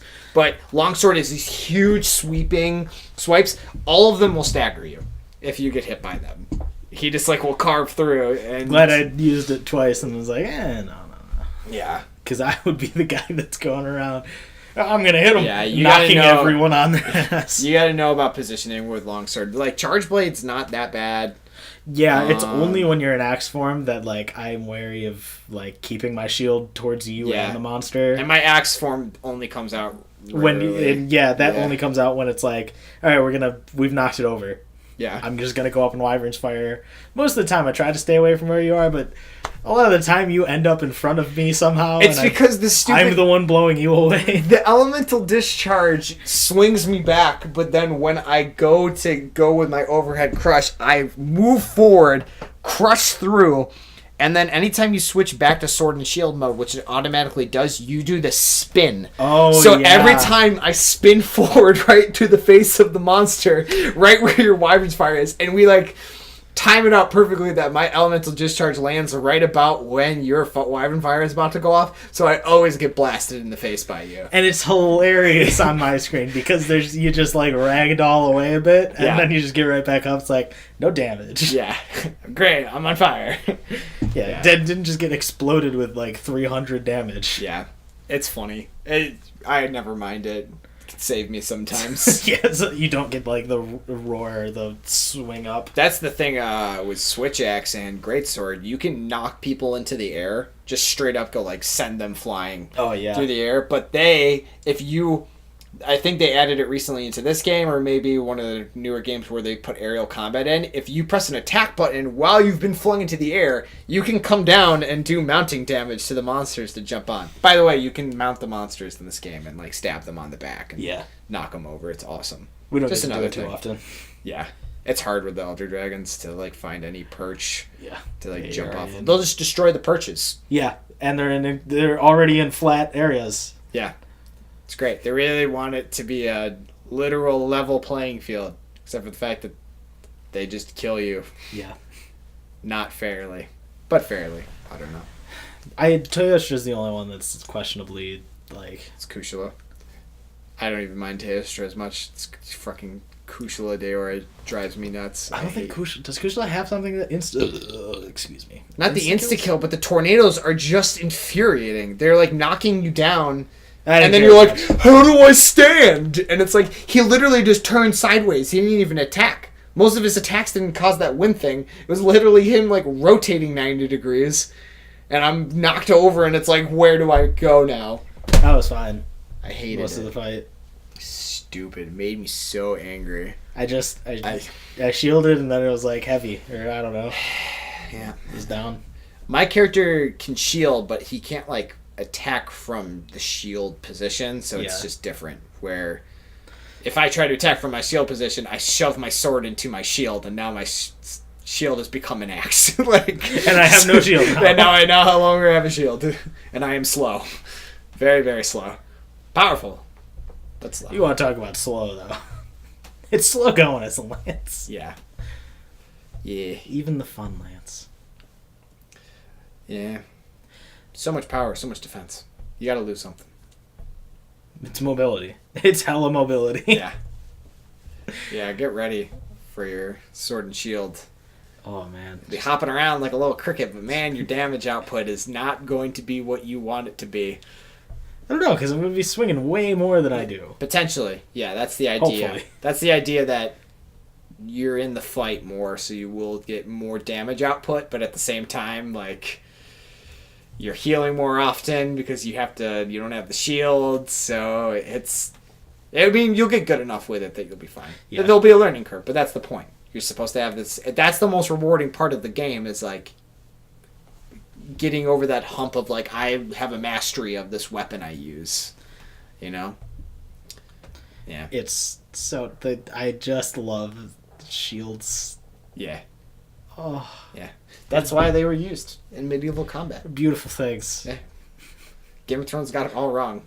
I saw some video of this dude who's like an expert martial fighter with martial weapons, and he's like, no one just held a sword one-handed. They all use shields. Dual swording, not a thing.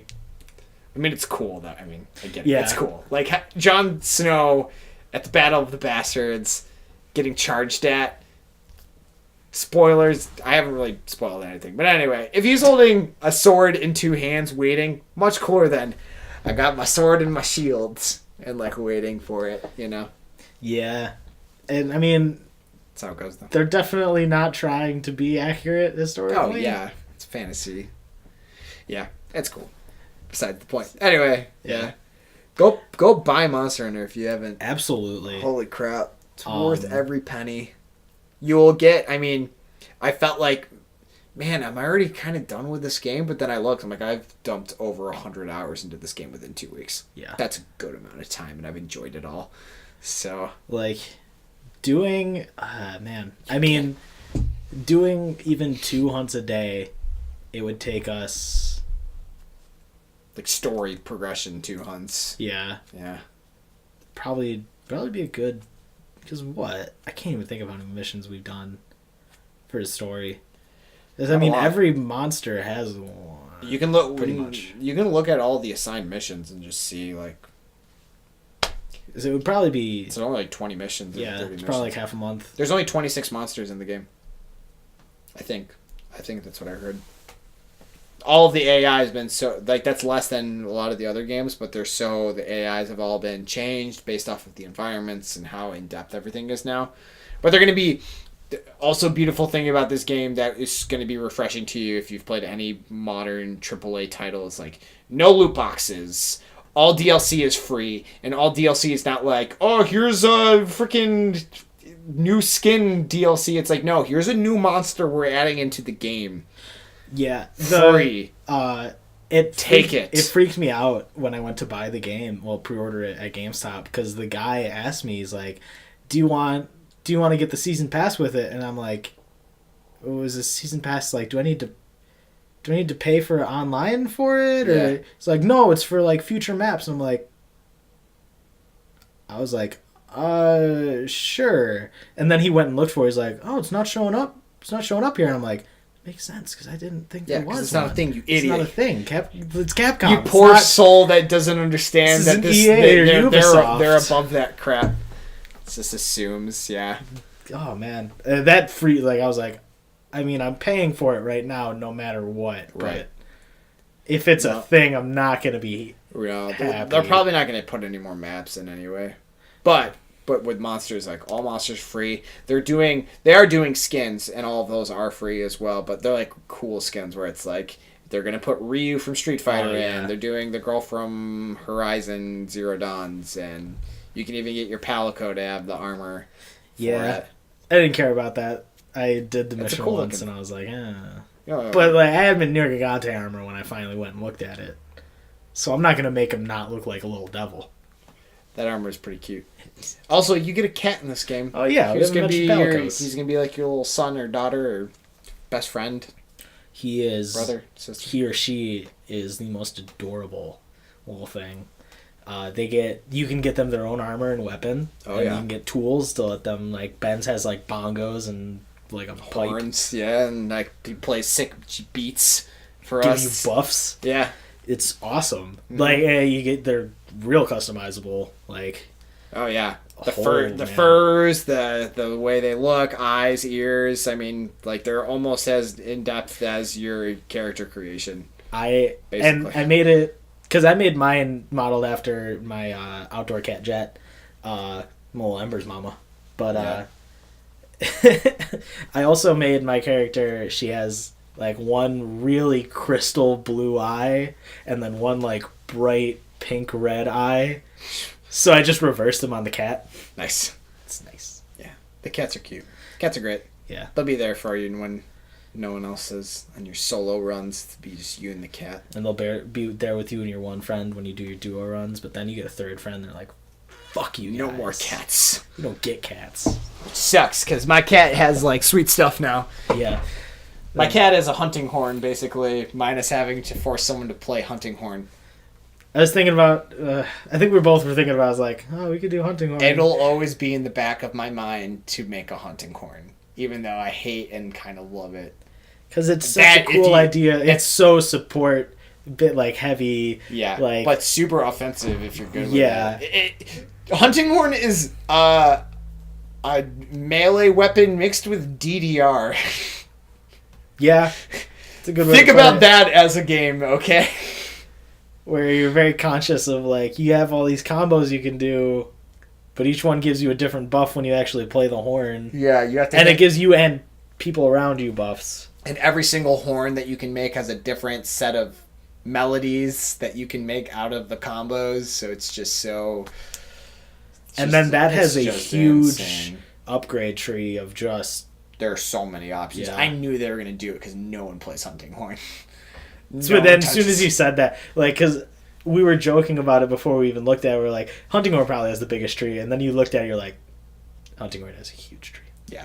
Every single monster in the game basically is like part of those trees. It's dumb. It's great. It's a fun weapon. People who are good with it, it's disgusting because you're just being healed and buffed constantly. Yeah, and it can even, like, there's ones that are like, oh, yep, here's a little health. Yeah. Just health. Awesome. Yeah. Are you within like 500 yards of me? Yeah. Yes, you are. If you're fighting the same monster, yes. You're basically fine. It's not like very small range for it. It's just huge aura. It's like old Lucio healing. Yeah. Yeah. Oh man. It's cool. But yeah, there's so many just unique weapons and and that's what's so replayable about the game is not only past like end boss is there just even more like rank upon rank you can gain. Yeah. You can just go back to the beginning. You even like go as far as make a new character if you really want to, but yeah. You can just go back and be like, all right, I'm gonna go fight Great Jagras with like a new weapon. Yeah. And I'm just gonna blow through those trees now. Yeah, you can even do it that way where it's like I'll just keep my I have my old armor sets even with this character. I could just literally put on an old armor set if you want the challenge, and then we'll use that freaking the iron sword and shield level 1 and just go at it, and it'll be just as tough because this game doesn't have you level up by getting better armor and getting better weapons. There's no like EXP in the game where it's like you gain more health or gain skills, and also you level up by getting good. Like that's how you level up in this game. Yeah. You get more proficient and better at the game makes you able to like be better at the game. And it's amazing. There's some it's the best, most rewarding thing where it's like it's not some arbitrary you've killed enough things so here now you're stronger. It's like no, you're better at killing because you've worked at it. Yeah, and it's like, and that's the thing is like, you can get as good at weapons as you want, like material wise, if you don't know how to use them, you're not gonna beat the hard. Like you can go and beat a Jagras with anything, doing anything. Like he's willy nilly smacking. Yeah. You want to go fight an Anjanath or Rathalos? You better know how to use the weapon you're using. Yeah. You can know as much about the monster as you want, but if you don't know if all you can do is normal slash with a sword and shield.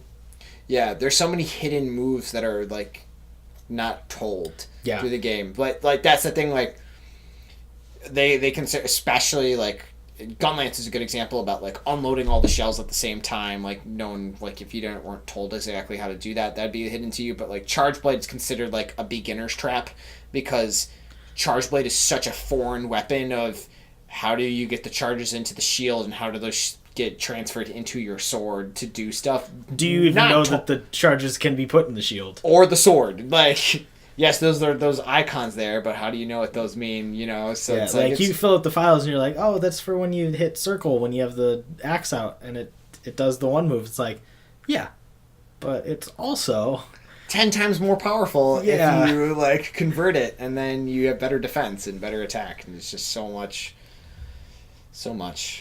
Really is. Yeah.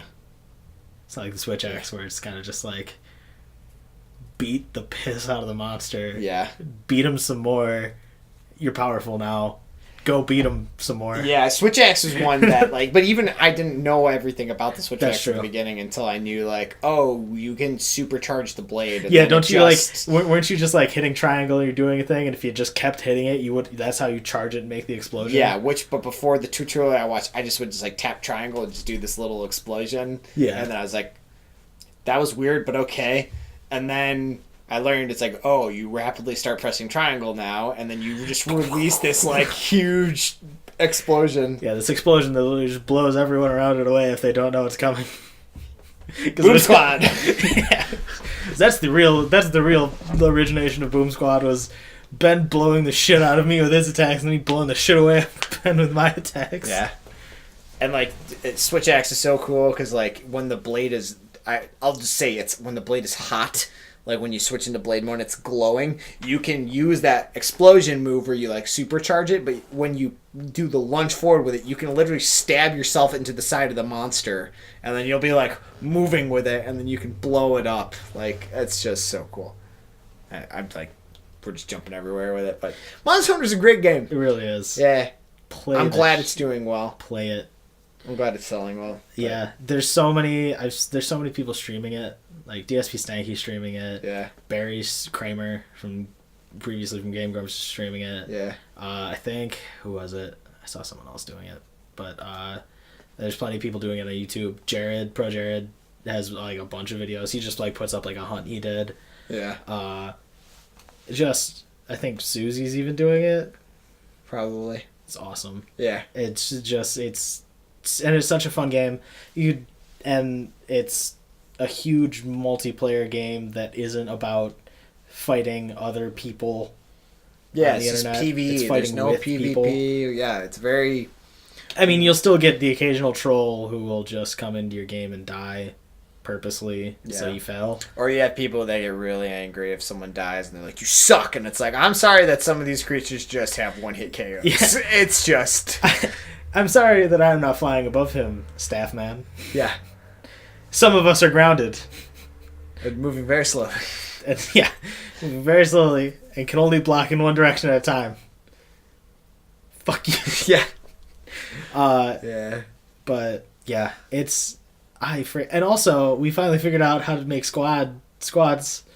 There's literally a lady at a desk that you talk to. Yeah. I don't know if there's a way to send invitations to potentially join a squad, but I think they have to be in the server with you. I was about to say, look for the Broke Hunting Bros squads when we make. Maybe we could. Let's think of one that someone create a Discord, make a Broke Hunting or that's Broke pretty much that's how I had to do it through because I went out to play with DSP Stanky. Yeah. It was basically like because I was just watching a stream and he was playing with 4 people and one of them left and was like, "You guys look like you need a fun lance." And he was like, yeah, just go on the Discord and they'll bring you in. I was like, I'm going to go download Discord now. Because I've never used it before. I didn't know why it was a thing. Yeah, I've never used it before either. It's huge, like, just chat service. I don't know. Yeah. Weird. But, yeah, so I downloaded and finally got in. And just, that was awesome. That was cool. It's a fun game. Yeah, and it's like... For the most part, I'd say people are very welcoming and willing to help and like get you through hunts. And yeah. I mean, we're at high rank, but anytime I sent out like an SOS flare to just get multiple people to join, it's like instantly fills up. And at that rank, most people are relatively competent. And, yeah, because I remember weren't you like you were answering SOSs, and when we were still in low rank like last week, and you would get in. Oh and my god! You would just go up, and people would just die all around you. Yeah. Okay, this is. Cool. Glad I wasted 10 minutes helping you guys fail. It's just an Anjanath. Like, yeah, he's annoying, but man, not that bad. But what you get to high rank, and it's... Because, like, low rank you can get through relatively easily without knowing your way around a weapon. You get to your first high rank anything other than Great Jagras. Because they made him just the joke monster that's like... And I remember... That's why I loved, like, because we played the beta, and we fought the Jagras, and it was like, oh my god, how easy can you be? We're going to go fight something harder first, then we're just going to come clean you up to finish the quest. Yeah. Still just as easy. Oh, yeah, and so you get to the opening, like, intro to the game, and, like, you're on the ship, and then it gets wrecked by Zora, and then you get to the ancient forests. Like, you land there, and it's like, oh, let's go... We have to get to base camp or whatever. So you go through, and it's like, oh no, a group of just little Jagras. Oh no, run, because we don't have a weapon. Yeah. And then you get to the great Jagras comes up, it's like, oh no, I'm still kind of not scared, because I fought this thing, and I would honestly just do it with a knife. Yeah. It might make it a challenge. Please, let me just go gather some like red pit or stone and just sling them to death. I just still remember the first time me and you had both made our blast weapons for the first time, and we fought the Jagras, and we're like, let's just see how good this thing is, and it just gross. It was disgusting. It was just constantly getting blown up and falling over. We're like, oh, this is and that's what Jura is even getting in Wildspire, where it's And Jura was always a joke. Do it because I got what you meant. Because when you first showed me farming the money with the bandit mantle, I freaking like we would fight him and we'd kill him like 10 seconds after our mantle wore off. And you told me, it's like, yeah, usually I kill him before it even wears off. I fought him on my own the first time, and it just, like I noticed my mantle's like halfway down. I'm like, oh man, this is kind of running out quick. And then he died, and I was like, never mind. Perfect amount of time. I didn't realize I was paralyzing him, wyvern firing him every 3 seconds. Yep, exactly. Like, and I never have to sharpen, because even when it gets to yellow, I still blow right through him. Yeah. Like, I just switch to like, so I'm bouncing off him. Let's just unload my shells, and that's all the damage I need. It's gross. Yeah. Fun game. It is. A+.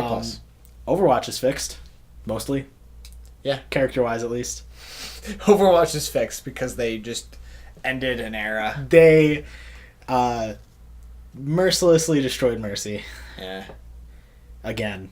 Because the first time they did it, they didn't do it well enough. Yeah. She rose from the ashes and then became the most used support. Yeah.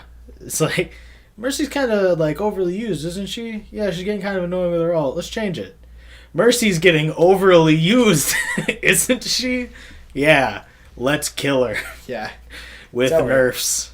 Really is over. For those of you who don't know, she no longer gets a second res. Her ult is like 5 seconds shorter. Yeah. She doesn't get a speed boost. She doesn't insta-res. Even in ult, right? Yeah. I don't even know if it's even a time drop anymore. Yeah. It's glorious. It's great. I played it. The patch came out and we were playing Monster Hunter, so I didn't play it for like 5 days. But then I finally I got to the exhausting hunts that like you finish it and you're like, I cannot do another one today. Yeah. Which I mean never happens until I'm like 4 hunts in, but right. like at least. And then I just like I noticed Josh was on Overwatch. I'm like, oh, I'll go play. Yeah. And he got off as soon as I got on, but I was like, fuck it, it's already loaded. The patch loaded, and let's go. Yeah. got into a game, no mercies on either team, and I'm like, okay. Look at this. Is good. My headshots are actually going to mean something. Yeah. This is good. And I went into another game and it's like, let's try Genji out. Because, like, Genji felt awful for the past few months when we were playing it because you would go in and you'd get the pick and you'd kill someone in the back lines and then it'd be rest. You couldn't even kill the Mercy fast enough. It's like, I'm glad that I did my job and I still get punished. Even though they didn't kill me. They couldn't kill me. But I can't... Yeah, it just sucked. It didn't feel good. Resurrection was not a mechanic that felt great. And so I went in with a Genji and then I post-patch, and I got a kill, and it didn't get rezzed up, and I was like, oh, you mean that Zenyatta's dead? Like, legitimately dead? Yeah. He's gone forever. Holy shit. I don't have to worry about him coming behind me 2 seconds from now and just all blasting me. It's beautiful. Dragon Blades mean something again? Yeah. It's a good time. Yeah.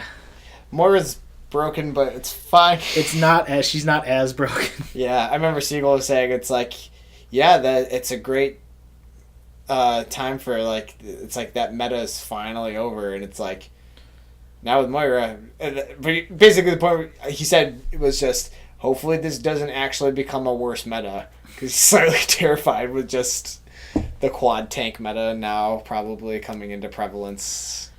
That'll be interesting. That, hey, Zarya is my favorite character. I will shoot the shit out of some tanks. Yeah. Be like double support. That's the alt charge meta is what it is. But it's just tanks fighting each other. It's 2 supports and 4 tanks. Not if you're in quick play. It's whatever the fuck. Oh, yeah, in quick play, whatever. They'll do That's all I've been playing. 6 tanks will win in quick play. That's all. I got into a game and it was literally just... It was like, someone went Diva and I'm like, fuck it, I'll go Winston. I never play Winston. And then somebody went Reinhardt. And then somebody was on a hero and they're like, oh, is this what we're doing? And they went like Roadhog. And then someone else was like, Tracer? No. Reinhardt. Orisa. And then somebody's like, you guys need a healer. They went Moira, and I'm like, let's go, guys. Chris, so much HP to go through. And it was literally just... curb stomps. The other team couldn't do anything. This was like, me and Diva go in. Like, we actually, like, I just looked at the Diva, and I waited for her to, like, boost in, and she actually boosted in instead of, like, I'm going to snipe him from the back. Yeah. Look at this infinite ammo. So... we would jump in, and it would just be, I put down the shield, and I'd stay in it, and just zap people around me, and they'd, like, just do the shield dance that normally happens, and then it would just be, like, Roadhog hook comes in, and there's an Orisa shield that got shot in, and I'm just like, this is awesome. This is just awesome. Yeah. No kills were getting rezzed. It was beautiful. Yeah. Oh, I loved it. Yeah. And then the next game, it was just like, we're back to fuckery. This guy's a fucking Genji hero. This is fucking... You're playing... Lucios are starting to pop up out of nowhere. Again, where are you from, little bud? What are you doing here? Are you a Mercy that doesn't know how to aim anymore? Oh, yeah, you are. Yeah, I can see you fucking shooting. Yeah. Don't even know how to roll right either, bud. Come on. Yeah. Play a real healer. Just play Moira, actually. Do damage. We don't need your healing. Yeah. Just do infinite damage. Do no ammunition, infinite damage. I don't want to talk about Overwatch anymore. Jeff. Ammunition is fucking key. A reloading animation. I know you don't know how to make a reloading animation for someone who literally just beams out of their hand. Do it anyway. Have her charge like an arm canister. Yeah. She could literally just clench her fist or something. Like, yeah. And she's ready to... That's all Doomfist does. Yeah. He goes... Best reload animation in the game, but besides... And then like his hand's up, and then it just goes down to its full. Why? Why infinite ammo? Why don't make some characters have reloading animations, and then some infinite, so that way when I'm fighting said thing that has infinite ammo and I'm reloading because they caught me at a bad time, I die. Jeff, come on, man. But anyway. Also, Overwatch dev team. A+ job on the skins. Good skins. You're the dog. Liking them. Yeah. They kind of look like the Asian Power Rangers. Yeah. Or like some elemental, like I love the floating seal on a lot of them. Like they have that emblem that like is glowing. It's cool. Yeah. I'm glad they gave Mercy Main something to dry their tears with. Yeah. Here, you can have this. Fucking assholes. Yeah. But yeah, that's probably all I have to say about that game. Yeah. Back to Monster Hunter. No. Oh man. Buy it. Play it. I know I've said it 4 times, but man, it's that important.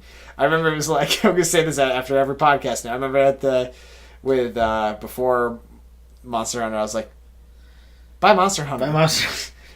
Get ready, pre-order Monster Hunter. Yeah, buy Monster Hunter. Play it.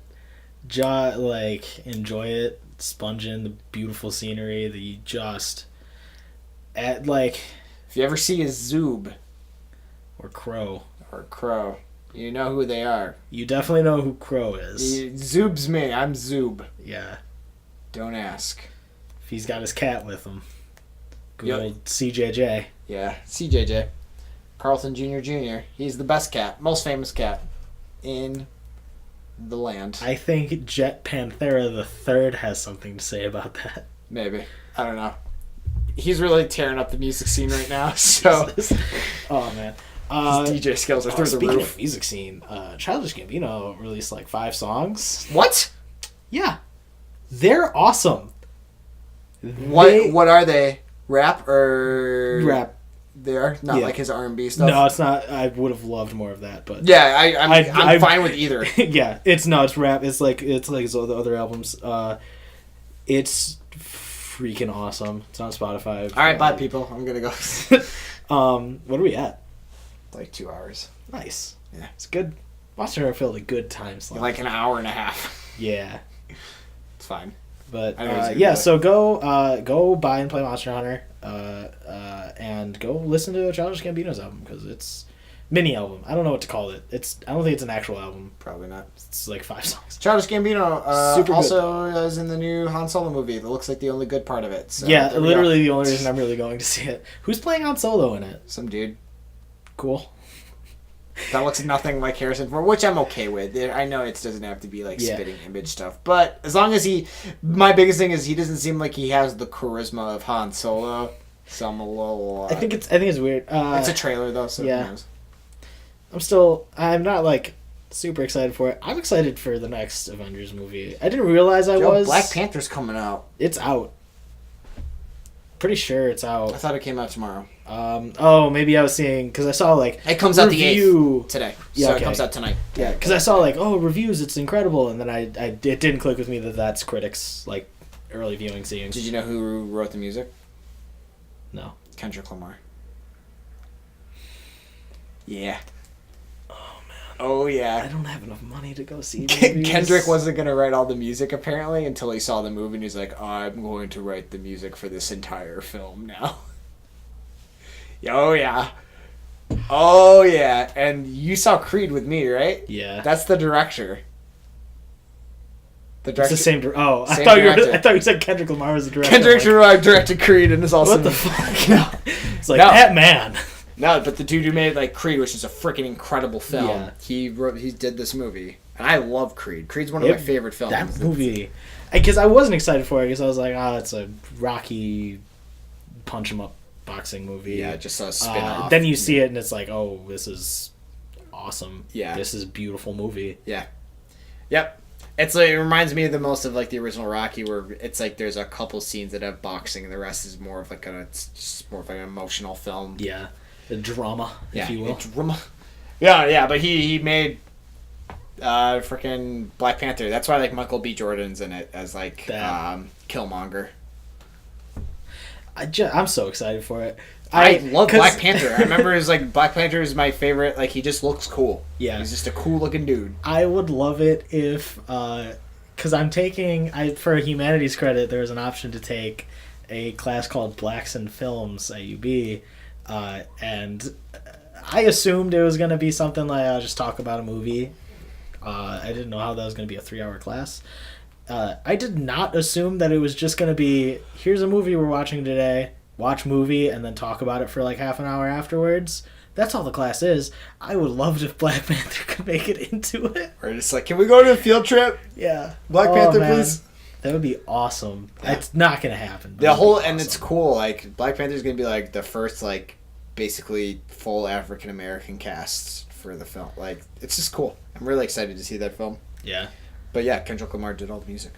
Yeah. Also, next week in that class, I think we're watching Superfly. I don't even know what that is. It's like a 70s like action movie. I forget who the star is in it. It's a relatively famous Donald person. Glover. Oh my god.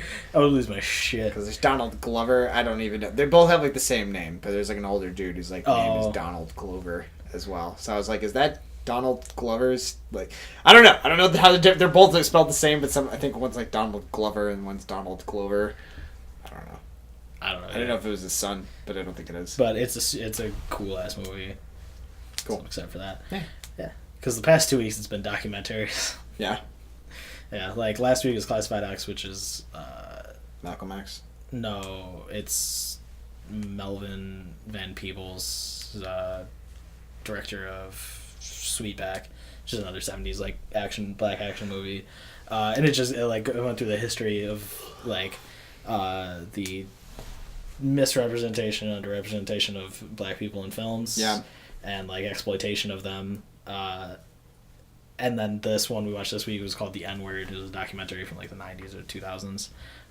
And it was literally about the N-Word. Right. So I didn't talk in class when we discussed it. So that's how I feel about that word, is I am not allowed to say it. I'm not going to say who can say it. I'm going to avoid the word at all costs. Yeah. That's my, like, and that's choice. Literally the only thing, like, because he wants, like, he's really big on class discussion and, like, participation and in the discussion. So I made sure to answer the safe questions, and it was like, he asked, like, do you think it should be like a banned word? And I was just like, I don't know if you can even ban a word. I don't think that's a possibility. If it was, yeah, sure, ban it. And then it was like, what are your feelings on it? It was like, my feelings are, I don't want a part of it. I don't want this. I don't want it. I feel uncomfortable when it's mentioned in any radius of my hearing. I don't want it. Yeah. Yeah. At least you're taking a film class. Yeah. That's the thing. That's what I was thinking. I was like, oh man, it's like I'm Ben. I know. Freaking film nerd.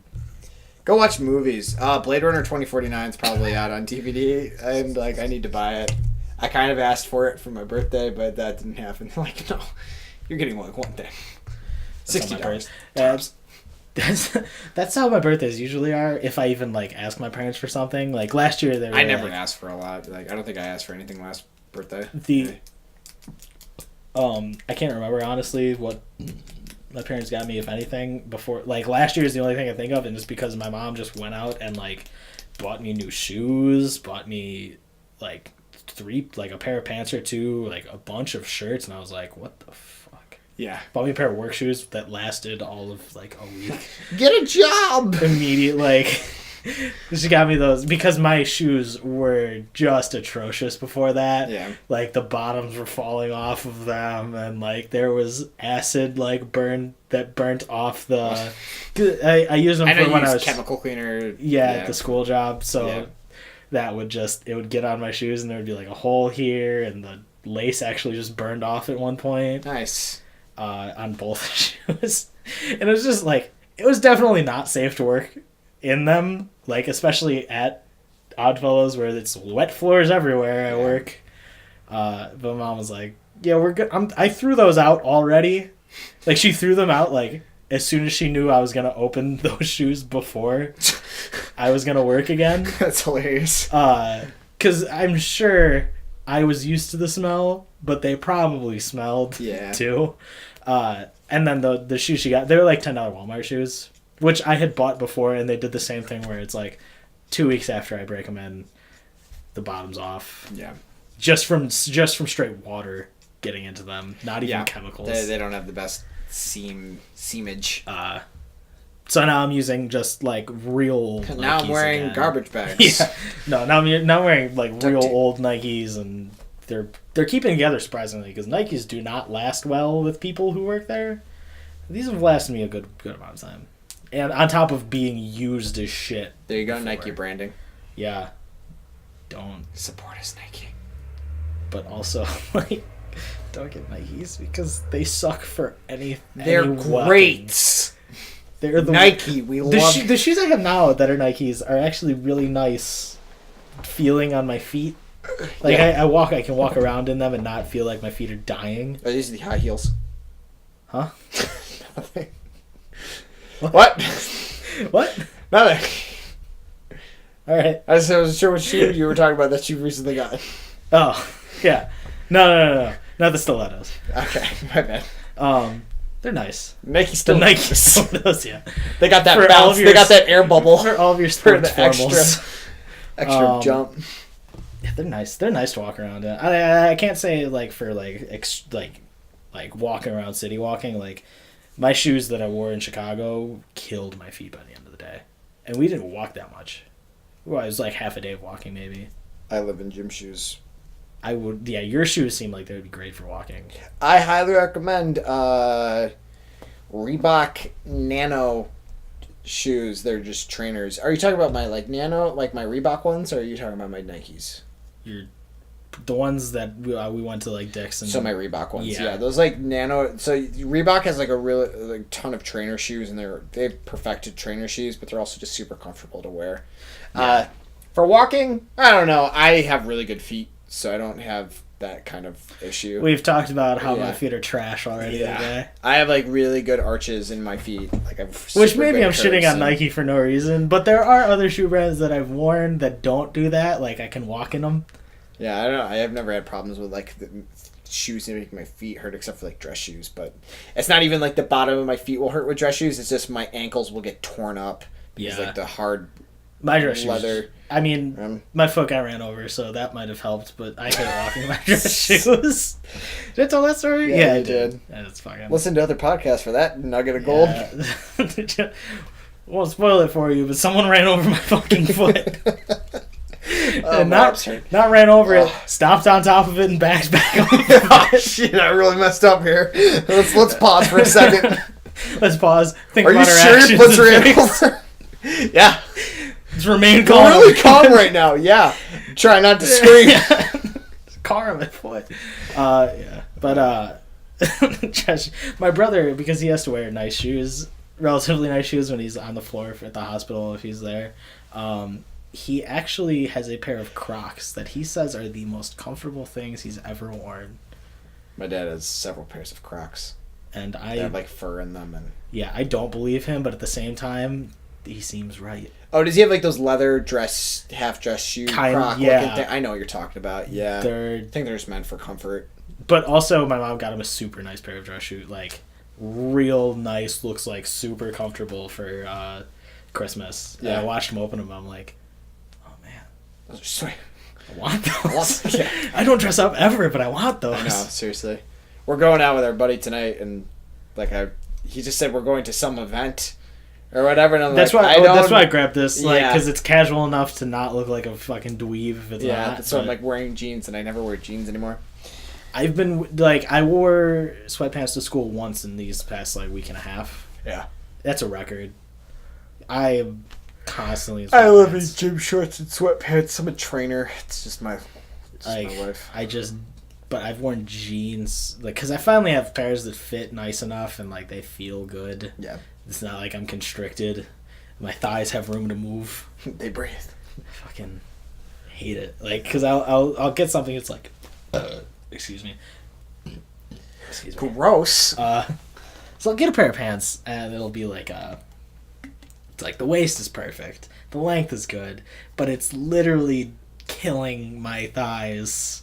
There's no room, and it's actually making my waist not fit because I can't get it up far enough. Yeah. It's like, what the fuck? Am I thick? Got big old legs. Got tree trunks. Even without goddamn working out. It's just like whatever muscle degrades, the fat that fills the void is the perfect amount to make it stay the same fucking size. Giant thighs all the time. Yeah, it just won't go away. Fucking shits. Yeah. Oh, man. Mine are dense as fuck. It's nice to have. Yeah, it used to be. Yeah. There used to be not like as much volume. Just and it come was squat just, with me. Just only squat with me. I want to start working out with you. Just come squat. How much does the membership at any time cost? 27. A little much, but yeah. It's got good equipment. It's better than Planet Fitness. Yeah. Oh man. Yeah. So many times I went there, it's like there's not you can't do anything. I mean, you can do enough there, but it's not good for you. I literally would just be like, I'm gonna run on the thing, and then I'm gonna go. Nope, can't go do dumbbells because everyone's at the thing. Oh, all the machines are taken too. I'm just gonna go into the room with the mats and do like core. Oh no. Oh no. There. Look at them all stretching, mats. Doing full splits. Nah. Guess I'll run more. Wherever anyone can work out there. As long as you're trying to work out. Yeah, don't be like me, sitting on your lazy ass all day. Yeah. Or do it. If that's your fucking lifestyle, fucking do it. Yeah, do it. Do you? Honestly. As long as you're happy. I'm miserable and I work out regularly. I think never mind. I don't need to get into it. I'm straight depressed. I have severe depression. Yeah. I was vacuuming at my gym the other day last night and I'm like, I think I have severe depression. I'm just like, well, gotta keep vacuuming.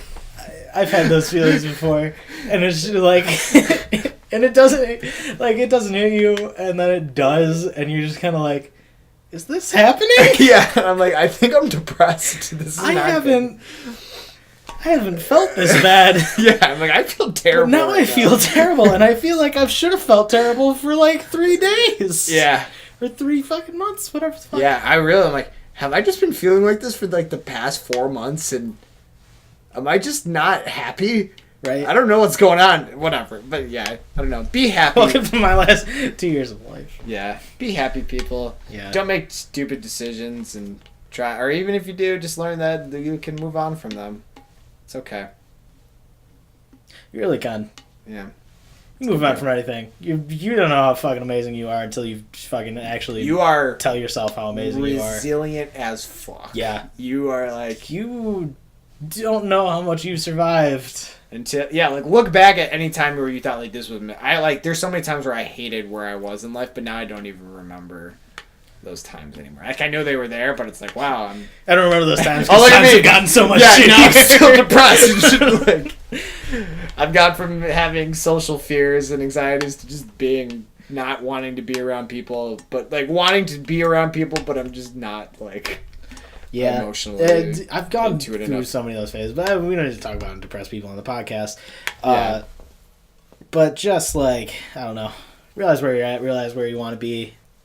Just do what you can to work towards that. Yeah, and it's okay to like, I think there's just sometimes I get where it's like, well, me being alone all the time and not wanting to do things means like something's mentally like I'm just not like I must be struggling with something because like I really just don't have the social energy to want to go out and do stuff. But it's like sometimes it's just you need to be alone or be by yourself. Yeah, you know, and it's okay. It's okay to be alone. And I think that was my biggest thing. It's like I just needed to learn to be alone and kind of be okay with who I am as a person, which is where I've been super dissatisfied with my life path for the past probably 2 years, and kind of trying to redirect myself into something that's more constructive and making me happier as a person.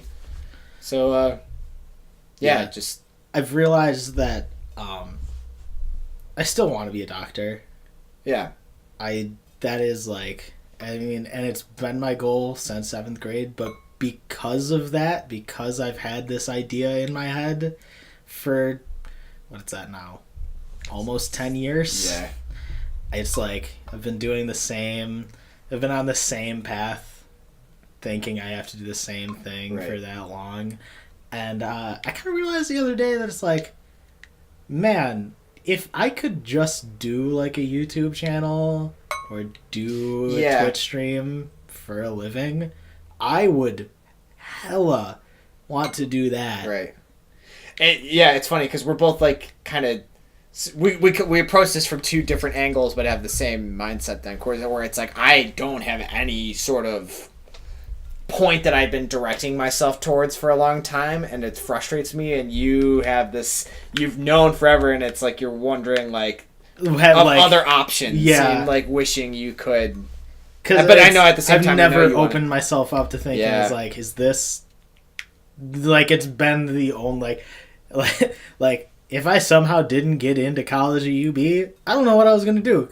Because I applied to one other place, and I didn't get in because I didn't try on the application because I thought, that's what I'm going to do. It's what's going to happen. If I didn't get into UB, I wasn't going to go to college for that year. And wow, would that have fucked me up? But also recently I've been thinking, like, man, that would have been great, kind of, because it would have forced me, I need to be forced to do stuff. I'm the worst at, like... That's what initiative. Go out and do it. Yeah, that's what I'm trying to get. Just taking myself from a passive lifestyle to an active, like initiating things that I want to do. Like just stuff recently where, like I got that rock climbing membership, and I'm doing an activity that's not just going to the gym and then playing video games and going to sleep. You know, and like literally, I'm not saying work because like I go to the gym for work too. Like that, I just live in the gym. Like my life isn't experiencing the world. It's me getting in a car and moving from one tiny location to another tiny location, and that is my life. I don't experience like the world's freaking huge, but I literally live on a point, and a line in between it.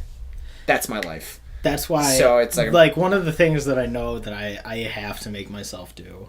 And it's been in my head since I've looked at the Olympic schedule is going to Tokyo. Yeah. In 2020, and I really like, and it hit me because I mentioned it to my sister the other day. I was like, hey, I want to start saving. I want to kind of go to Tokyo for the Olympics in 2020, and she asked me why, and I was just like, well, I want to go see the Olympics at least once in my life. Right. And I want to go to Japan more than once in my life, definitely.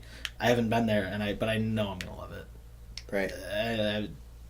And I was just like, and then I realized it's like, and you know what? I really haven't left Buffalo to go anywhere without someone else, or like mostly my family. Yeah. Ever. One time, I went with you guys to New York City, and that was awesome. It was really fun. Blew my mind away. Like, going somewhere without my family, like, or on a school trip. Yeah, like, it was just complete freedom. Absolutely no structure. Awesome. And that's how I knew it was like, I want to go to Tokyo. Right. I'm doing that. I'm going to get a passport next year. Mm-hmm. And I'm going to fucking just save money. And that's when it was like, and so if I want to do that, I'm going to have to not go to med school the year after I graduate. It's going to be a gap year. And then I was like, it's probably going to be a few gap years, because I doubt I'm going to go to Tokyo and then think that's enough travel. I'm going to want to go to Europe. Yeah. I'm going to want to...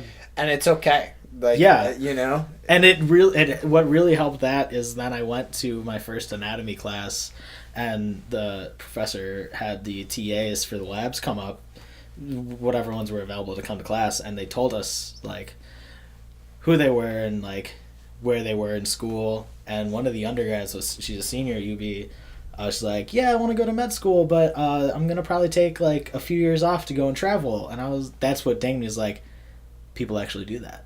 Yeah. A lot more people than you actually think do that. A lot of people do that, and like Europe, you're expected to.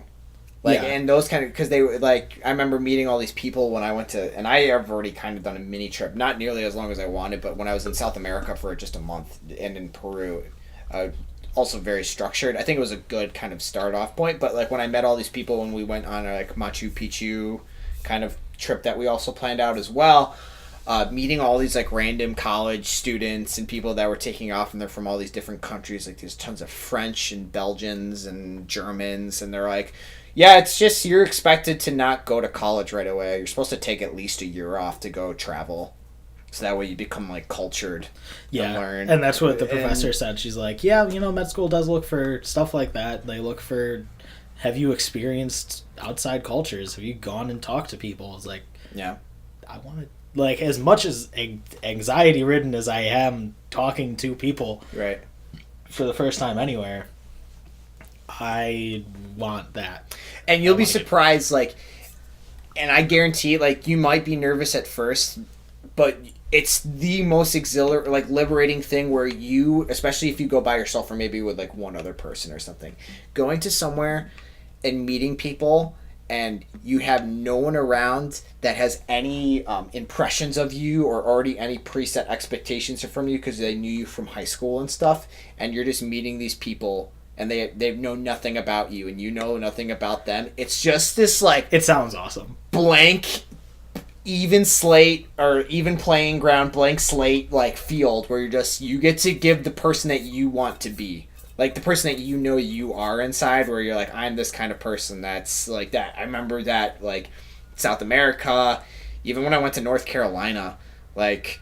which was a weird trip, but, like, I visited this one friend, and she was the only one I knew, but I had only known her for a little bit of time, and it was, like, I gave her a very, what I thought of myself as a person, and, like, and then I met all of her friends, and I just acted like that, and it was, like, the funnest time I've ever had, where I was so quiet and weird in school because I always thought of them as seeing me as this weird, awkward kid, and I never thought I could break out of it to say, like, you know, I'm actually, like, a very, like, chill, outgoing dude, and, like, you've seen me with any, like, when we would go to Pulp and I'd meet new people, I was always very, like, talkative to them because that's who I am normally, but when I'm put in these situations where I feel like people have preset notions of me, I shut down and get very quiet, and that's like not who I am as a person. But yeah, going on those kind of trips, it's just this awesome. I think you'll like it. It'll be very liberating for you because you're like, and I'd love to do something even before it, but yeah, I definitely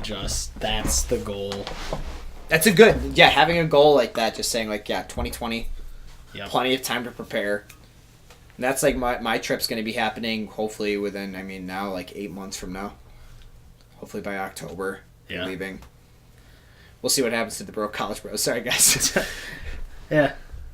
I'm not in college anymore. I got to pass off the torch. That's how we have to do it. It's who only people in college can continue. That's the thing is, like, that's why I think I would be able to do something before is if I just, like, got up one day and I was like, I wonder if I can go find Ben. That would be awesome. Like, in... like, it was like, I don't know. Maybe he's in France. Oh, and you're just around? Yeah.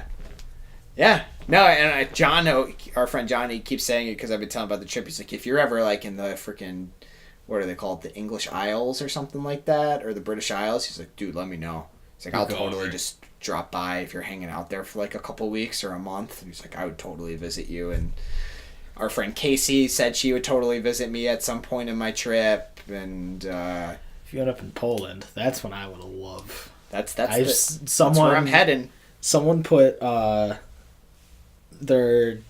of my high school classmates is on, like, probably studying abroad or something, but they posted a picture on Instagram of them in Krakow, Poland, and it looks fucking awesome. Yeah, there. Those Northern European countries, their, like, architecture is just incredible. Like, say what you want about, like, I mean, Amsterdam has this, like, notion of being, like, you know, the red light district and all that kind of stuff, and the crazy drugs, but that city looks insane. Yeah, the houses in Amsterdam along the river are incredible. It's just cool. And I would love to go to, like, Black Forest in Germany. Yeah, because that's around where my aunt's from. I want to go to Berlin and Transylvania. Oh, fucking yeah, that'd be sweet. Where is that? I don't know. Is that near, like... I feel like I want to say it's like Turkey or something. Yeah.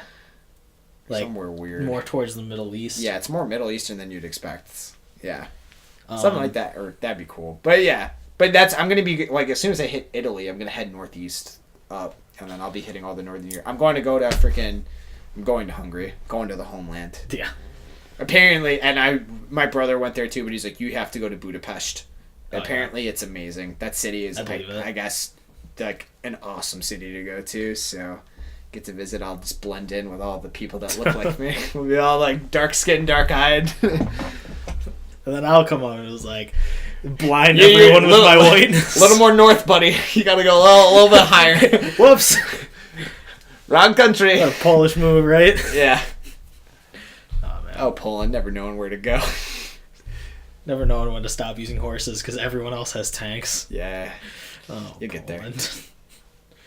Still got a cavalry. No, I don't know. Yeah, I don't know. This took a nice diversion. But yeah, I'm excited to see like where you end up in a couple years just with that. I think that'll be good for you and for anyone that has like issues with like depression or anxiety or all those kind of things, you know. Feel free to talk to someone about it if you feel comfortable enough. Or no, you're not. Like seek help and know that there are people around, no matter what situation you think you are in. Yeah, and even though it seems like a cliched thing to say, it's like it gets better. It does. You'll get better, and yeah, you'll have bad days and worse days, but it'll get better. Like my birthday sucked this year. I was like not in a good mood, and it was kind of rough. But you know, you just realize like it's just a day. You know, and like and that's the thing. It wasn't even like I never even care about my birthdays anyway. But like there's been a crazy amount of things that have been going on in my personal life that like it made it just suck. It was not a good day. But you know, it's just you have to realize it's just a day, and you will move on. And I've decided this will be the best year of my life, and that 24 will be even a better year, and 25 will be a better year, and I will just continue to have the best years of my life until the day I die. Yeah, you know, looking back, there's definitely days that like, and like periods in the year where it's like, this sucks, like, and it seems to get earlier every year because like you start thinking of it earlier and it's like this is coming again and this is coming again. Yeah, and I don't know what point it is, but there's a point where you look back and it's like, this why am I making this suck? Right. My like you are the one making it suck in your own head. And it's like, I don't want to say just change your outlook because that's not the answer. It's tough. And I don't know what it was for me that did it, but it just know that there will be a point where something goes right and it'll go right in the best possible way. Yeah. And everything will get just better and you'll realize that everything is been better. Right. Yeah. It probably is a great feeling to look back at that. Yeah. Yeah. Yeah. Yeah. Excited for this year. It's going to be a good year. I know we're already like, 2 months? Well, no, just 1 month in, basically. Yeah. But it's going to be a good year. It is. I'm ready. All right. Thanks for listening. Tune in to the Winter Olympics. Our friend's doing reports for it. Oh, yeah. For NBC. NBC? Yeah. Good job, Catherine. You're like president of the United States. Yeah. Future president, I bet. Go get him. Go get him, Tiger. Hey, good podcast. Good podcast. See ya. Bye.